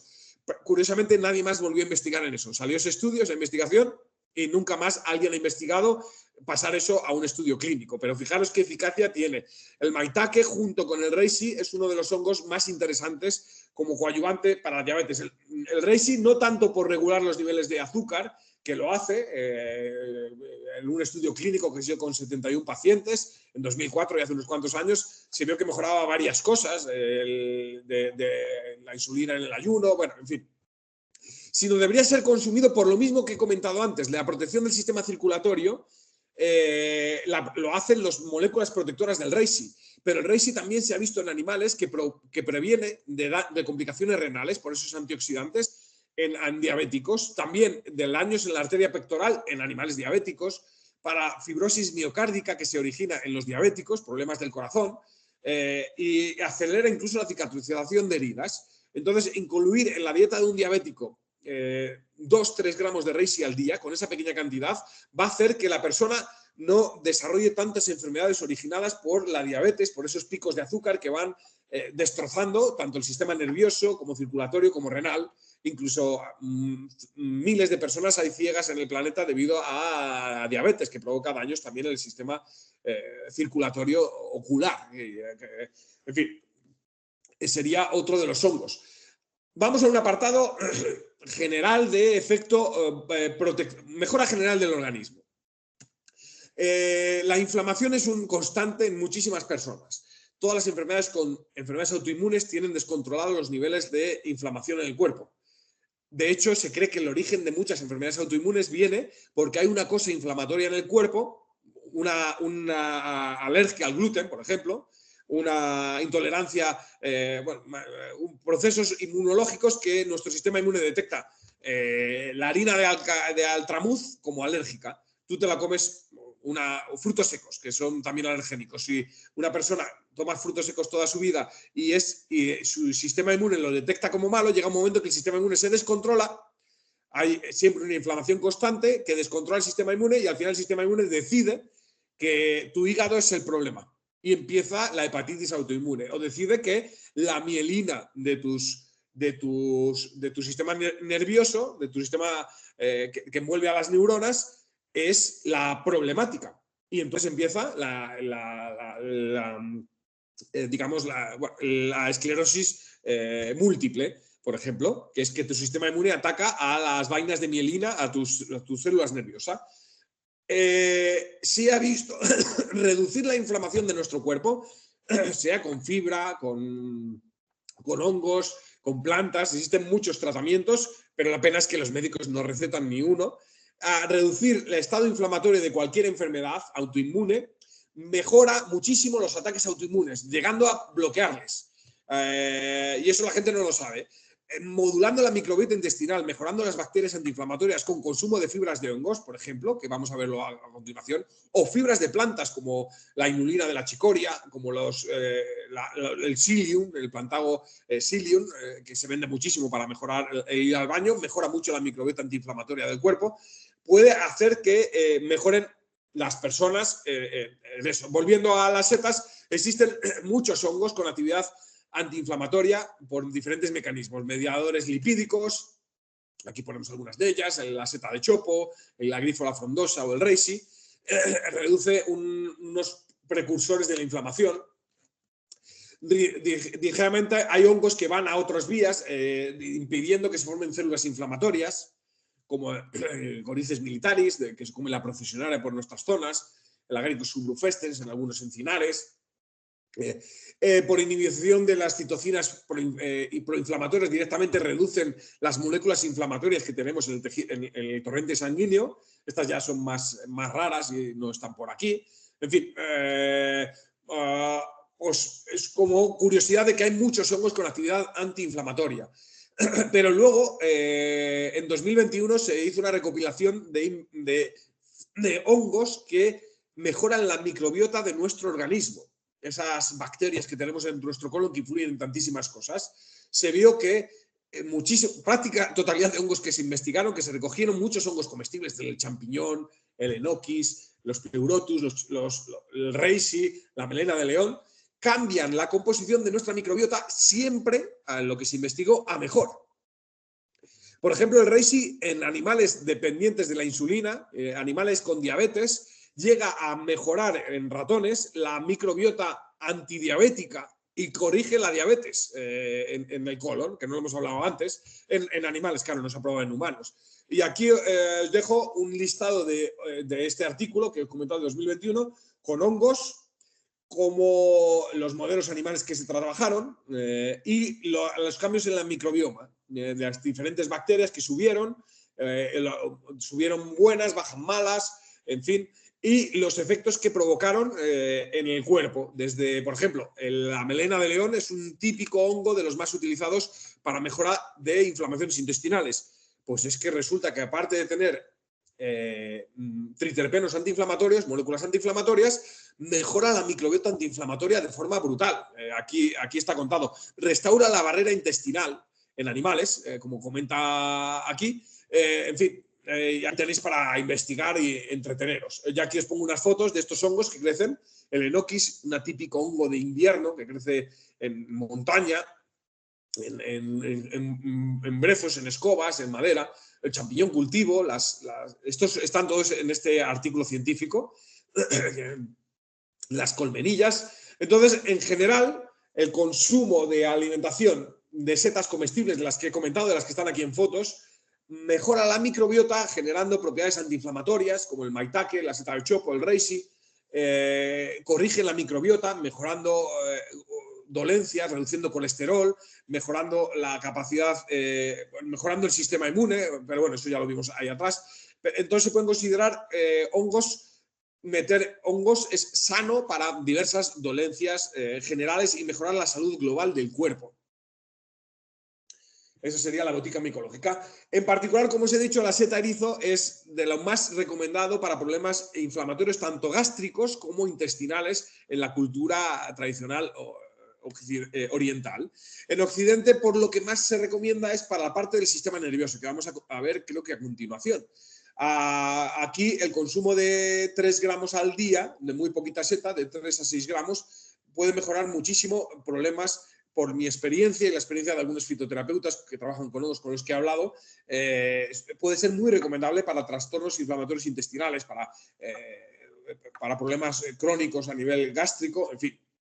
Bueno, esto es una curiosidad de la seta aspirina que llaman, que se puede tomar, recolectar si la sabemos identificar en caso de emergencia por su contenido en ácido salicílico para reducir inflamaciones y pues de la misma forma que se toma la corteza de algunas especies de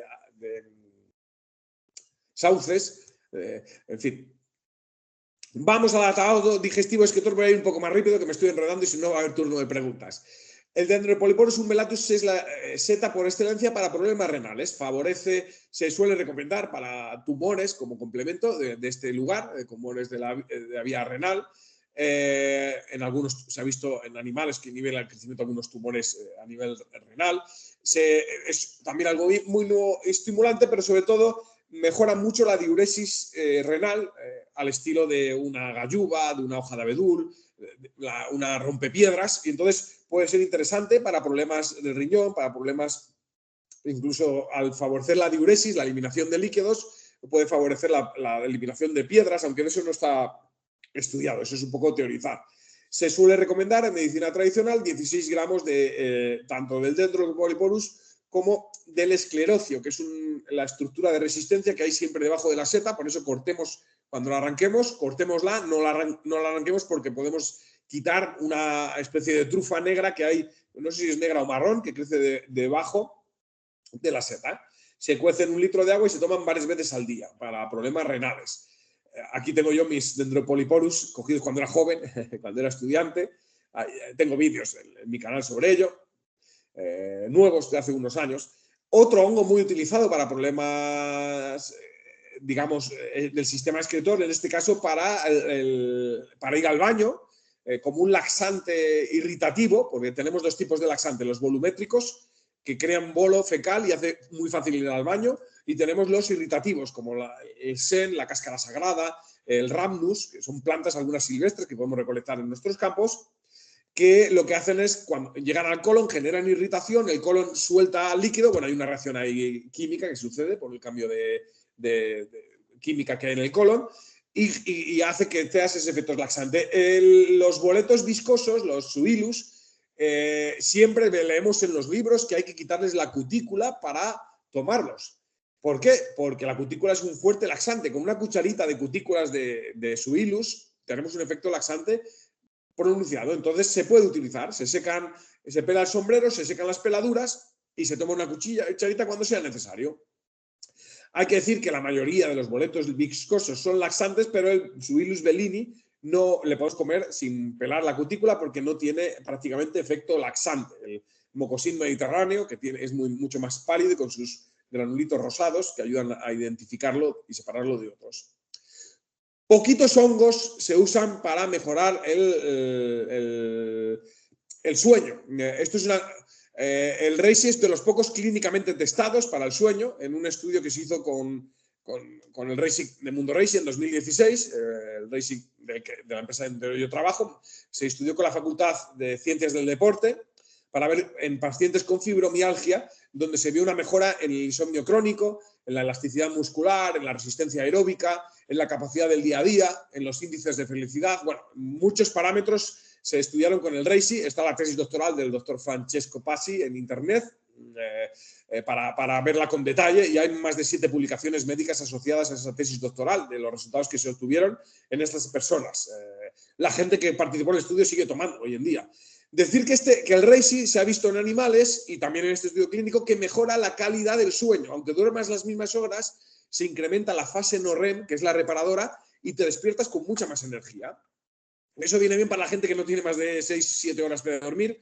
Yo no bajaría de 6 horas la cantidad de sueño al día, porque ya empieza a incrementar ciertos niveles de enfermedades. Y con poca cantidad de reishi ya se obtiene beneficio.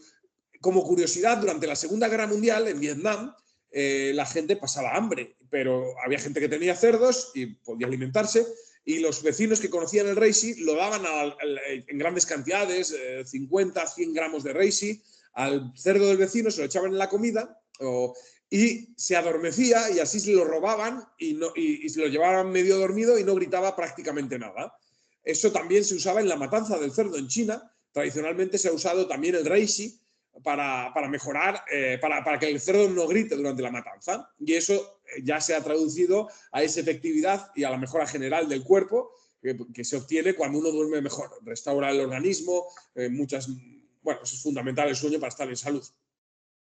Acabamos ya prácticamente con el sistema nervioso. Pocos productos en la naturaleza se han visto una gran capacidad de regenerar tejido nervioso, sobre todo si estudian el hipotálamo de animales, que es la parte central que maneja muchas otras cosas del organismo, está aquí atrás. Pues la melena de león tiene las famosas ericinonas y las ericinas, que están más en el micelio, y las ericinonas están más en la seta, que se han visto que multiplican la capacidad de formación de neuronas, de diferenciación celular, y generan, digamos, más neuronas. También se ha visto en el ácido ganodérico C2 del reishi esa capacidad regeneradora de tejido nervioso. Es de las bocetas que tenemos en estos aspectos. Pero ¿qué pasa? ¿Nos hace más inteligentes realmente tener más neuronas? Pues, al parecer, los pocos estudios que existen, este de 2008, se dieron a 14 personas. A unos se les dieron melena de león, 2,8 gramos al día, el equivalente, durante 16 semanas, polvo de seta pura, mezclada en galletas, quiero recordar, en tabletas, aquí lo pone, aquí está escrito. Y a otras personas se les dieron placebo y les hicieron test de inteligencia la primera semana y la última semana. La semana 0, estos son los resultados. Mayor valor numérico es mayor valor en el test de inteligencia. Los que tomaron la melena de león, todos mejoraron sus capacidades cognitivas. Mejoraron los test de inteligencia, mientras que los que tomaron el placebo no mejoraron sus capacidades. En teoría, sí, el consumo de nootrópicos o fúngicos, que se llaman así técnicamente, incrementa las capacidades intelectuales. Entonces, pero sobre todo, ¿dónde sería muy recomendable consumirlos? En cualquier enfermedad que tenga una neurodegeneración, en un Parkinson, un Alzheimer, una esclerosis múltiple. El consumo de la seta, si bien no está demostrado clínicamente que haya este estudio de placebo con no placebo, yo como fitoterapeuta sin duda lo recomendaría. Además, la capacidad de mejorar el sistema inmune es muy reducida, con lo cual, si hubiese ataques autoinmunes, no sería como el shiitake que hemos hablado antes, que sí que puede destrozar. No debe consumirse, por supuesto, en ningún ataque en una persona con enfermedades autoinmunes. Totalmente prohibido, ni el de baustería ni en polvo. Y bueno, aquí os dejo un estudio de los estudios que hay del reishi para el Alzheimer en el cerebro. Por ejemplo, destacar que ratones con Alzheimer, hay un test que se les tira en un laberinto en agua y tienen que saber salir. Los ratones con Alzheimer no salen, cada vez salen más tarde. No saben salir, se olvidan de dónde estaba la salida, mientras que los ratones que tomaron reishi mejoraban los test de salida de la piscina, mejoraban los tiempos de salida, o sea, se acordaban. Hay estudios protectores del cerebro con alcohol, en fin, ahí os dejo para que investiguéis. La armillaria melea mejora el riego sanguíneo del cerebro, como el ginkgo biloba, que podría usarse para neurodegeneración debido a una falta de oxígeno en el cerebro, como sucede a partir de cierta edad. A partir de los 40 años empezamos a perder el riego sanguíneo en el cerebro y hay pocas plantas, el ginkgo biloba, los extractos 1,40, por ejemplo, mejoran muchísimo la irrigación sanguínea del cerebro, entonces serían recomendables. Esto, si lo sacan al mercado, pues es un hongo comestible que pudiera ser beneficioso. Y bueno, y ya básicamente hongos con actividad antifúngica, de los cuales se han sacado medicamentos, tanto fungicidas agrícolas como para el tratamiento del pie de atleta, hongos con eficacia antiviral, la cola de pavo, el reishi, se ha estudiado para el coronavirus, para el herpes, para el papiloma humano, para un montón de... está en mi tesis doctoral, tengo una sección de antivirales sacados del reishi, la Corices capitata, esta que seguramente sea muy abundante en los hayedos de allá, por aquí hay poco hayedo, no sale mucho, pues también para el virus del herpes simples. Actividad antimicrobiana, muchísimos hongos tienen actividad antimicrobiana. Aquí os dejo listados de especies con moléculas antimicrobianas, antimicrobiana combinada y pues ya dejo el turno de preguntas porque si no, no nos queda tiempo, que yo me enredo. Muchas gracias por vuestra atención y se abre el turno de preguntas.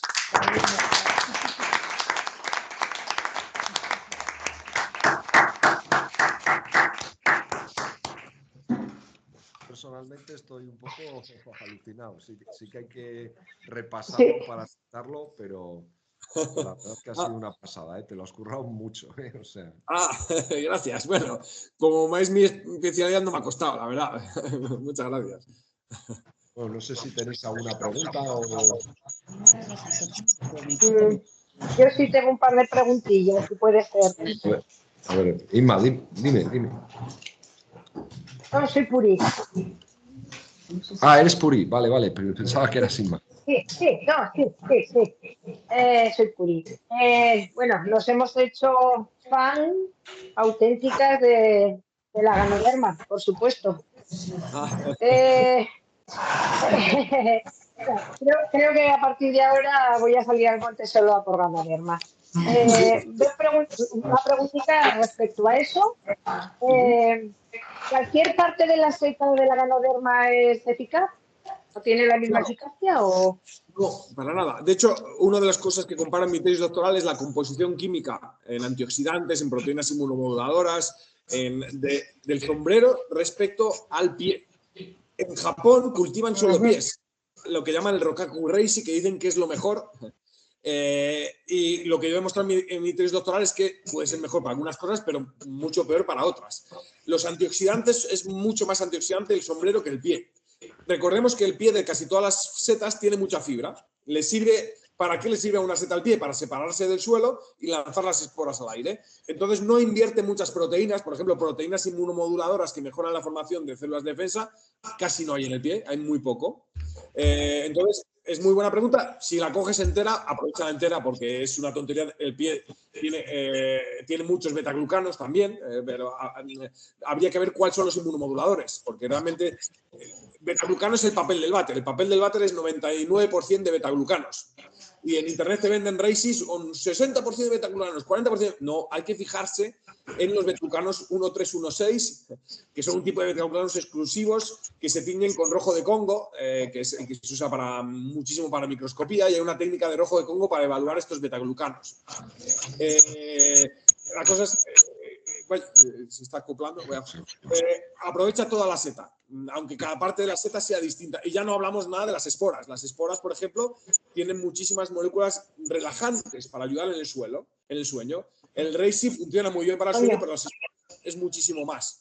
Claro, silvestres no las vas a recolectar, pero en un cultivo yo la produzco mucho reishi, las pongo en el escaparate creciendo, se te llena el acuario de polvo marrón y lo puedes recolectar con un cepillo y realmente tendrías que romperlas para poder aprovecharlas porque pasan el sistema digestivo sin romperse. Pero se ha estudiado un estudio de 2022 del año pasado en que para las crisis epilépticas funcionan muy bien las esporas de Reishi, reduciendo la intensidad y el espaciamiento entre crisis epilépticas en personas con epilepsia, para demostrar que son cosas distintas. Bueno, alucinante el tema de la ganoderma. Y una segunda preguntita, mira, referente, bueno, es un poco personal porque, a ver, me mandaron estatinas para el colesterol, y no sé por qué, pero me las mandaron y yo, pues, obediente las tomé. Total que me empecé a encontrar fatal y tenía las transaminasas altísimas debido a las estatinas. Pregunta, ¿el Pleurotus ostreatus puede ocasionar lo mismo o no? Porque si tiene la misma composición... Claro, si te rechazaron lovastatin, te va a hacer lo mismo. Sí que tiene otras moléculas que pudieran proteger un poco. Claro, no hay estudios, igual sí que les hay, que yo conozca de Pleurotus ostreatus y protección hepática, no conozco. Entonces, si tiene protectores hepáticos, como por ejemplo tiene el Reishi, que hay estudios clínicos en que llega a eliminar el hígado graso, de la eficacia que hay. Yo tengo varios casos de clientes que han corregido las transaminasas con, 2 gramos de Reishi al día. Si tuviese protector hepática, pues pudiera no subirte las transaminasas, porque por un lado te está protegiendo el hígado a la vez que te reduce la síntesis de colesterol.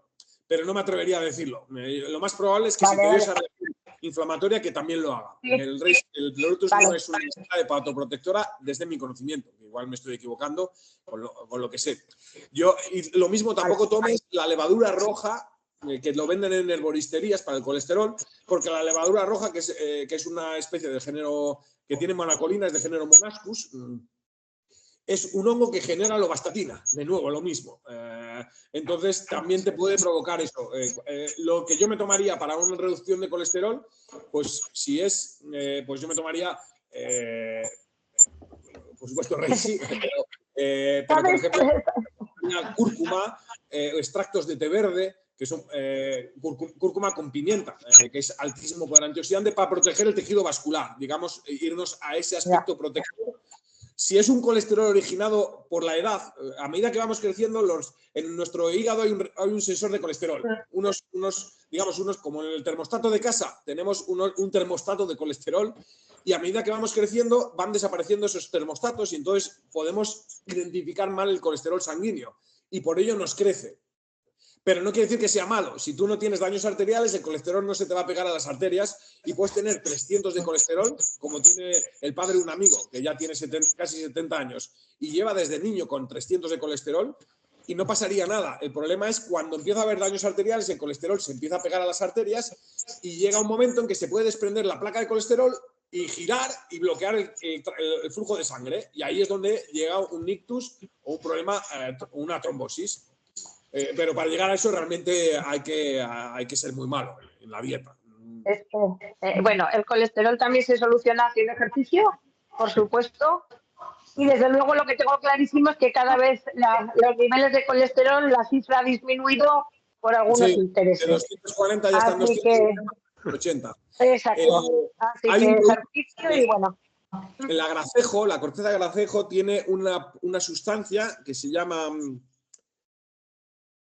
No me sale ahora, que la venden ya como complemento dietético que multiplica los receptores de colesterol. O sea, entonces hace que nuestros sensores de colesterol empiecen a volver a proliferar y entonces, si fuera un incremento de colesterol por la edad, el consumo es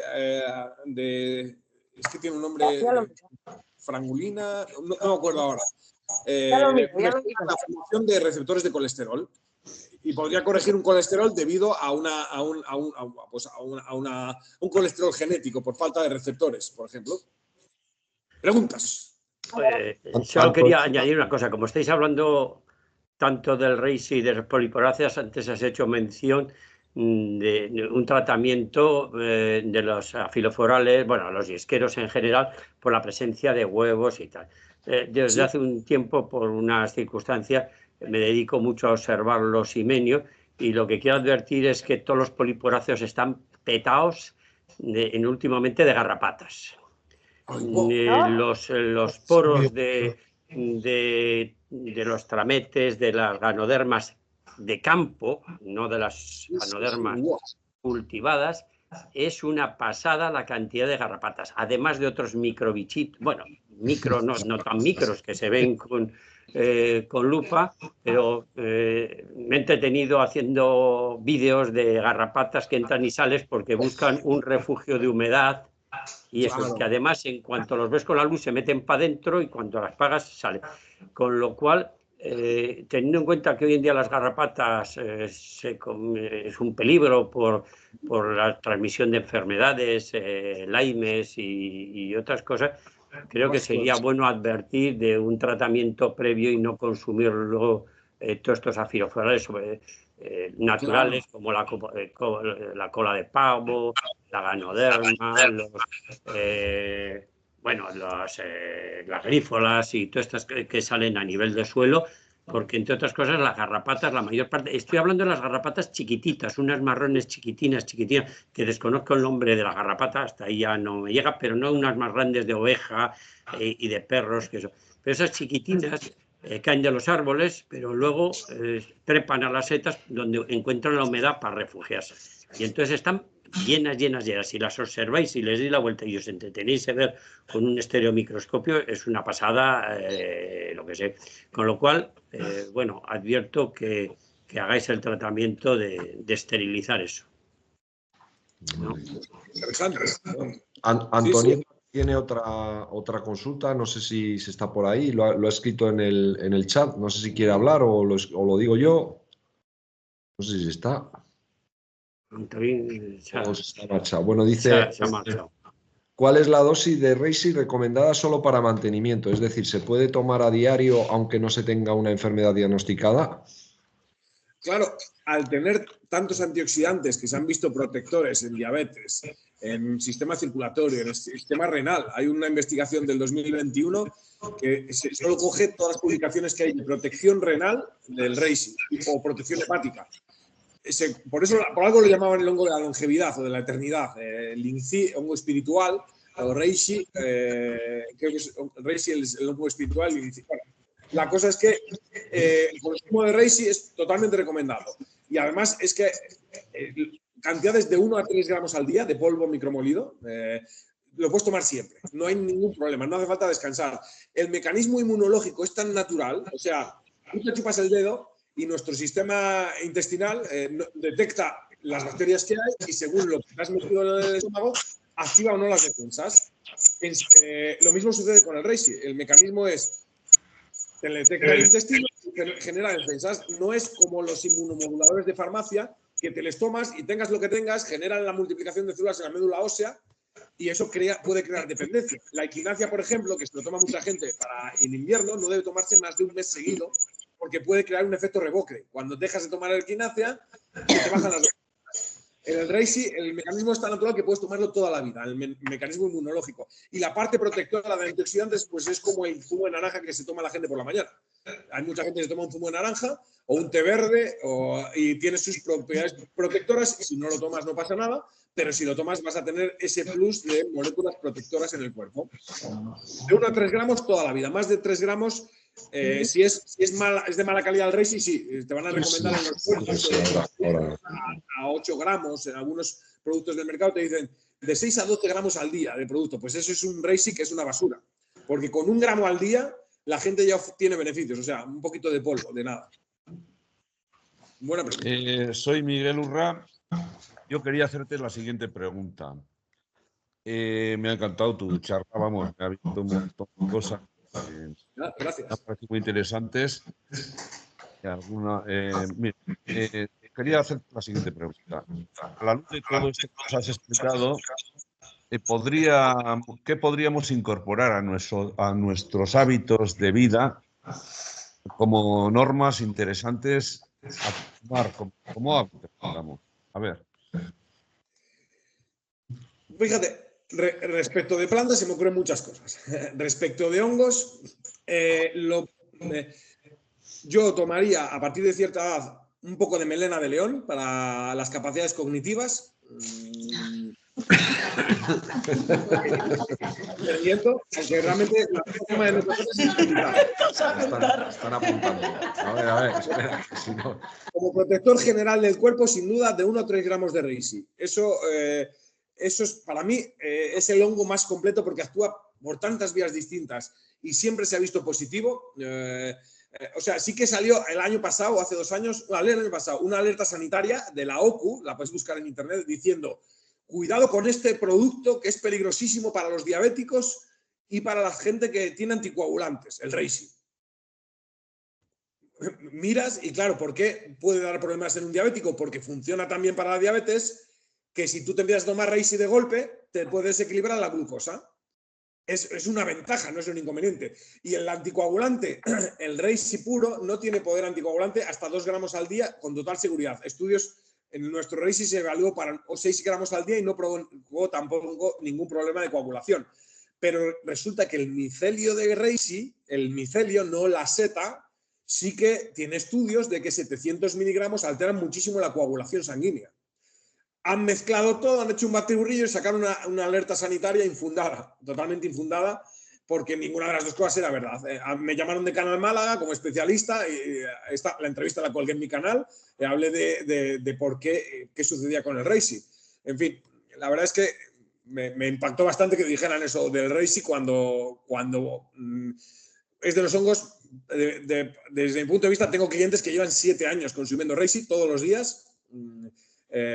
Muchos, de hecho son los que me mantienen, hacen que no decaiga Mundo Reishi, porque ahora mismo reishis en España te encuentras de cualquier marca comercial. Yo me he encontrado salvados de trigo coloreados vendidos como reishi ecológico.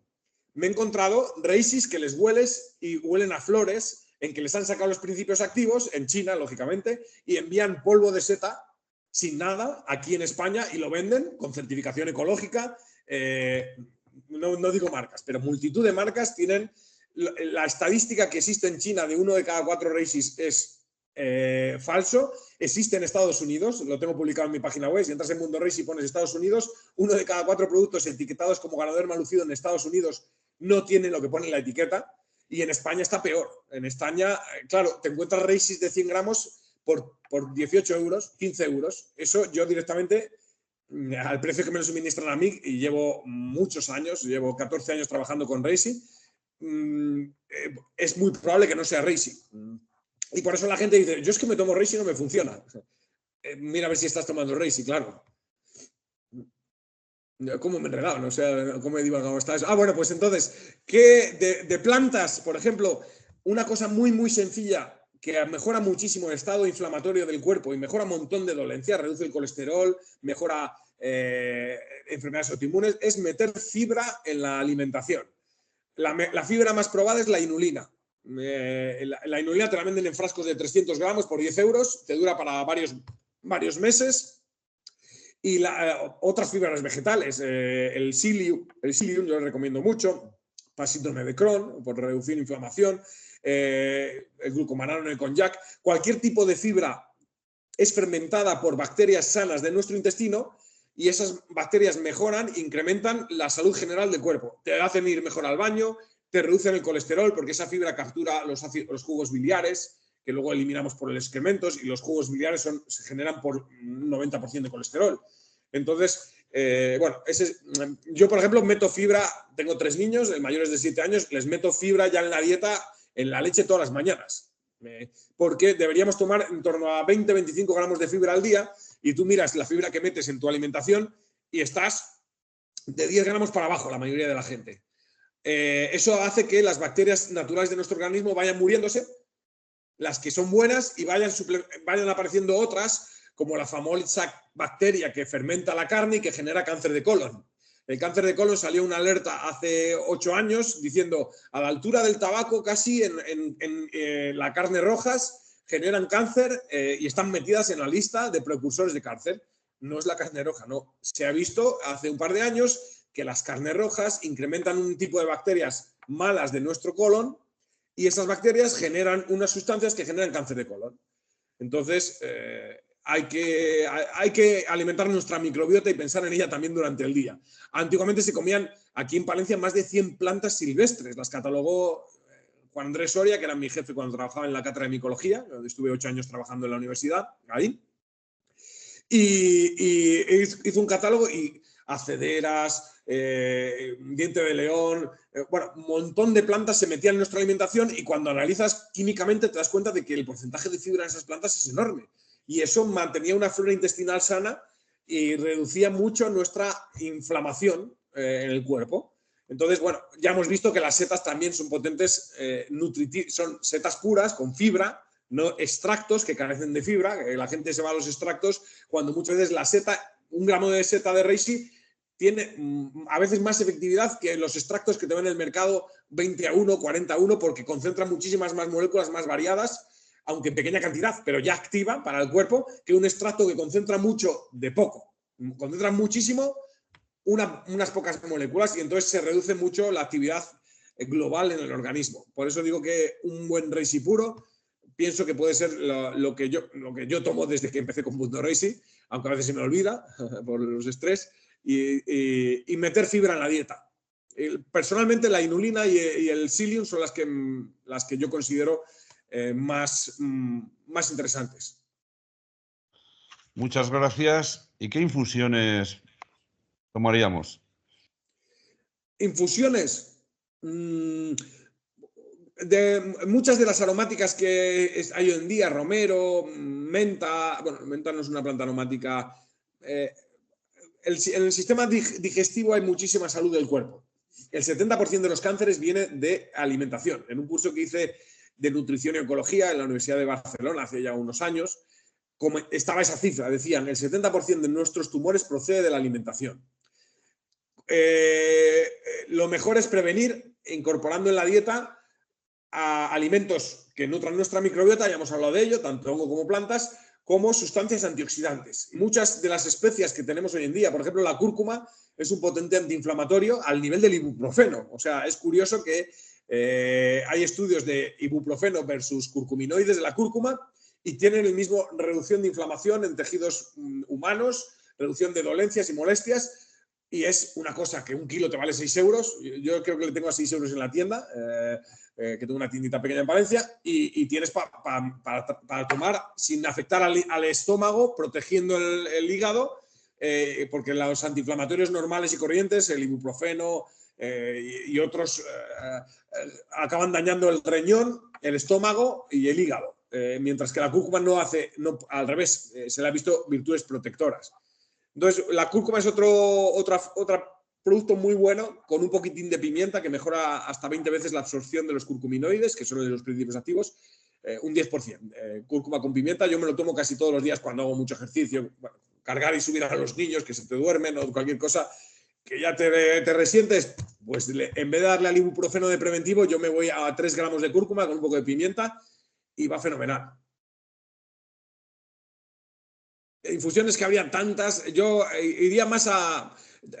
si ponéis Mundo Reishi, atiendo todos los días, estoy casi siempre en la tienda y me podéis llamar y decir, oye, pues mira, yo tengo colesterol malo, yo tengo tal esto, y os puedo hacer un combinado de plantas y hierbas para enviaros contra reembolso, o hongos, que tengo muchos hongos distintos, específicos para ir a por el problema de la dolencia, porque a veces la medicina tradicional te oculta los síntomas, pero no va a problema, que es muy importante. Nos habían hecho esta pregunta por aquí, que dónde podían comprarte en mundoreishi, ¿no? .com. Pues mirar, si al final decidís comprar a alguien, si a alguien le interesa, justo hice un cupón de descuento hoy que no le he presentado a vosotros. Estoy compartiendo. Lo estáis viendo, ¿no? Sí, lo vemos. Cupón Gorosti. Por eso tenéis un 20% de descuento en todos los productos de plantas. Bueno, son hongos, lo que tengo en la web. Con poner Gorosti ya directamente, en el caso del Reishi incluso tenéis gastos de envío gratis. Bueno. Hay que aprovechar siempre. Yo vivo de ello, doy de comer a mis hijos con la tienda, entonces... Eso está bien, está muy bien. Javier, ¿tenías otra pregunta? Sí. Pues ven para acá y... Sí, dile que yo tengo esa sección esa de que, no sé si es porque son indigestos, pero a mí me da que me quitan el sueño. Que te quitan el sueño. Pues ahora lo preguntamos, a ver.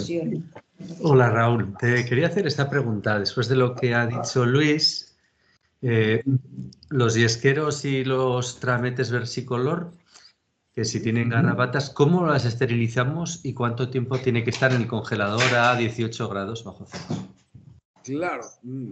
Yo sé que para los huevos, para que los huevos no germinen, congelador con 2 días vale. Probablemente una garrapata también. Las garrapatas, casi seguro, con 2 días se forman. Cuando tú congelas un ser vivo, el agua que tiene forma cristales de hielo que rompen como el hielo flota en el agua porque ocupa más volumen, es menos denso.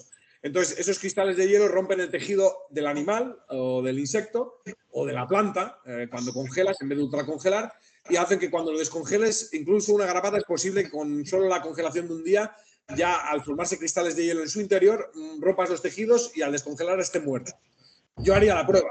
Ya cogería la seta, la congelo, la saco al día siguiente y miro si hay alguna garrapata viva. Muy probablemente no. A menos 18 grados sí que está la rana esta del Ártico que se congela en invierno, se hacen cristales porque tiene, y pocos organismos más aguantan la congelación así. Entonces, pienso que con un día o 2 de congelación también destruyes las garrapatas. No sé si la infusión de garrapatas es sana o no, esa es otra historia. Yo creo que si están muertas poco te pueden hacer, no sé. O sea... Claro, la historia es que, por ejemplo, aquí había la cincindela campestri, se usaba en la Edad Media porque tiene unas sustancias muy agresivas que te pueden matar, pero para la impotencia. Funcionan como... Y hay muchos insectos, de hecho, los cordíceps silvestres, te comes también el gusano. O sea, los insectos pueden tener sustancias tóxicas, pueden tener sustancias buenas, entonces no ignoro el consumo de garrapatas si tiene algo. Pero posiblemente el pequeño tamaño de las garrapatas que hay ahí, el volumen no sea grande. Si no tan son estas además de garrapata, yo creo, ¿no? Son tan pequeñitas que son las... Una pregunta, ¿y con la deshidratadora? La bacteria sí que puede resistir la congelación, o sea, la enfermedad del Lyme y el síndrome hemorrágico del Congo, existe en la garrapata, seguro que después de congelada sí hay la bacteria, es muy probable. Entonces, no lo tomemos crudo en polvo, porque entonces las bacterias las vamos a meter en el organismo. Ignoro si esas bacterias son atacadas o no por los jugos gástricos, pero en ese caso añadamos al asunto porque son enfermedades muy graves. Ya. Yo creo que no pase nada porque son enfermedades que se inyectan al torrente, vamos, por debajo de la piel. Claro, es que van al torrente sanguíneo. Yo creo que es distinto que te entren en el aparato digestivo. Digo yo, no lo sé. Sí, totalmente distinto. Pero dudo que alguien haya investigado si comiéndote garrapatas puedes coger la enfermedad de Lyme. Entonces, de Lyme. Entonces, por si acaso, lo calentamos un poco y ya matamos las bacterias. 60-80 grados, normalmente las bacterias ya, con un hervor, ya matas todo. Me dicen por aquí que si metiéndolos en secador por encima de 50 grados, ¿no? Si... O sea, sí, no lo sé, que si con eso sí serviría. Con eso serviría para desinfectar, o y esterilizar. Lo que pasa es que igual mata el principio activo porque decías que era hasta 50 grados, claro. En el Reishi, secar, de liofilizar, como hacen nuestra seta está liofilizada, se seca congelada. A secar a 60 grados pierde un 60% de poder antioxidante. O sea, una burrada. Entonces, un Reishi mal secado pierde un 60% de sus capacidades protectoras. Los antioxidantes son los que nos protegen. En el Kawaratake, lo importante no es la cantidad antioxidante, que no desconozco a qué niveles llega. Seguramente sea bastante elevada, pero los peptidoglicanos, esos inmunomoduladores, aguantan perfectamente los 50, los 60, incluso los 80 grados. En el caso del Reishi, lo que son las proteínas inmunomoduladoras, se han hecho incluso galletas con Reishi a 180 grados y solo se degradan un 20% de las proteínas inmunomoduladoras. O sea, ya con unas temperaturas extremas. Sí que los antioxidantes se eliminarán por completo, por supuesto. Pero no depende de qué seta sea, lógicamente, vas a aprovechar unas propiedades u otras, y en el caso de la cola de pavo, no os importe secarlo a 60 grados para matar a la garrapata.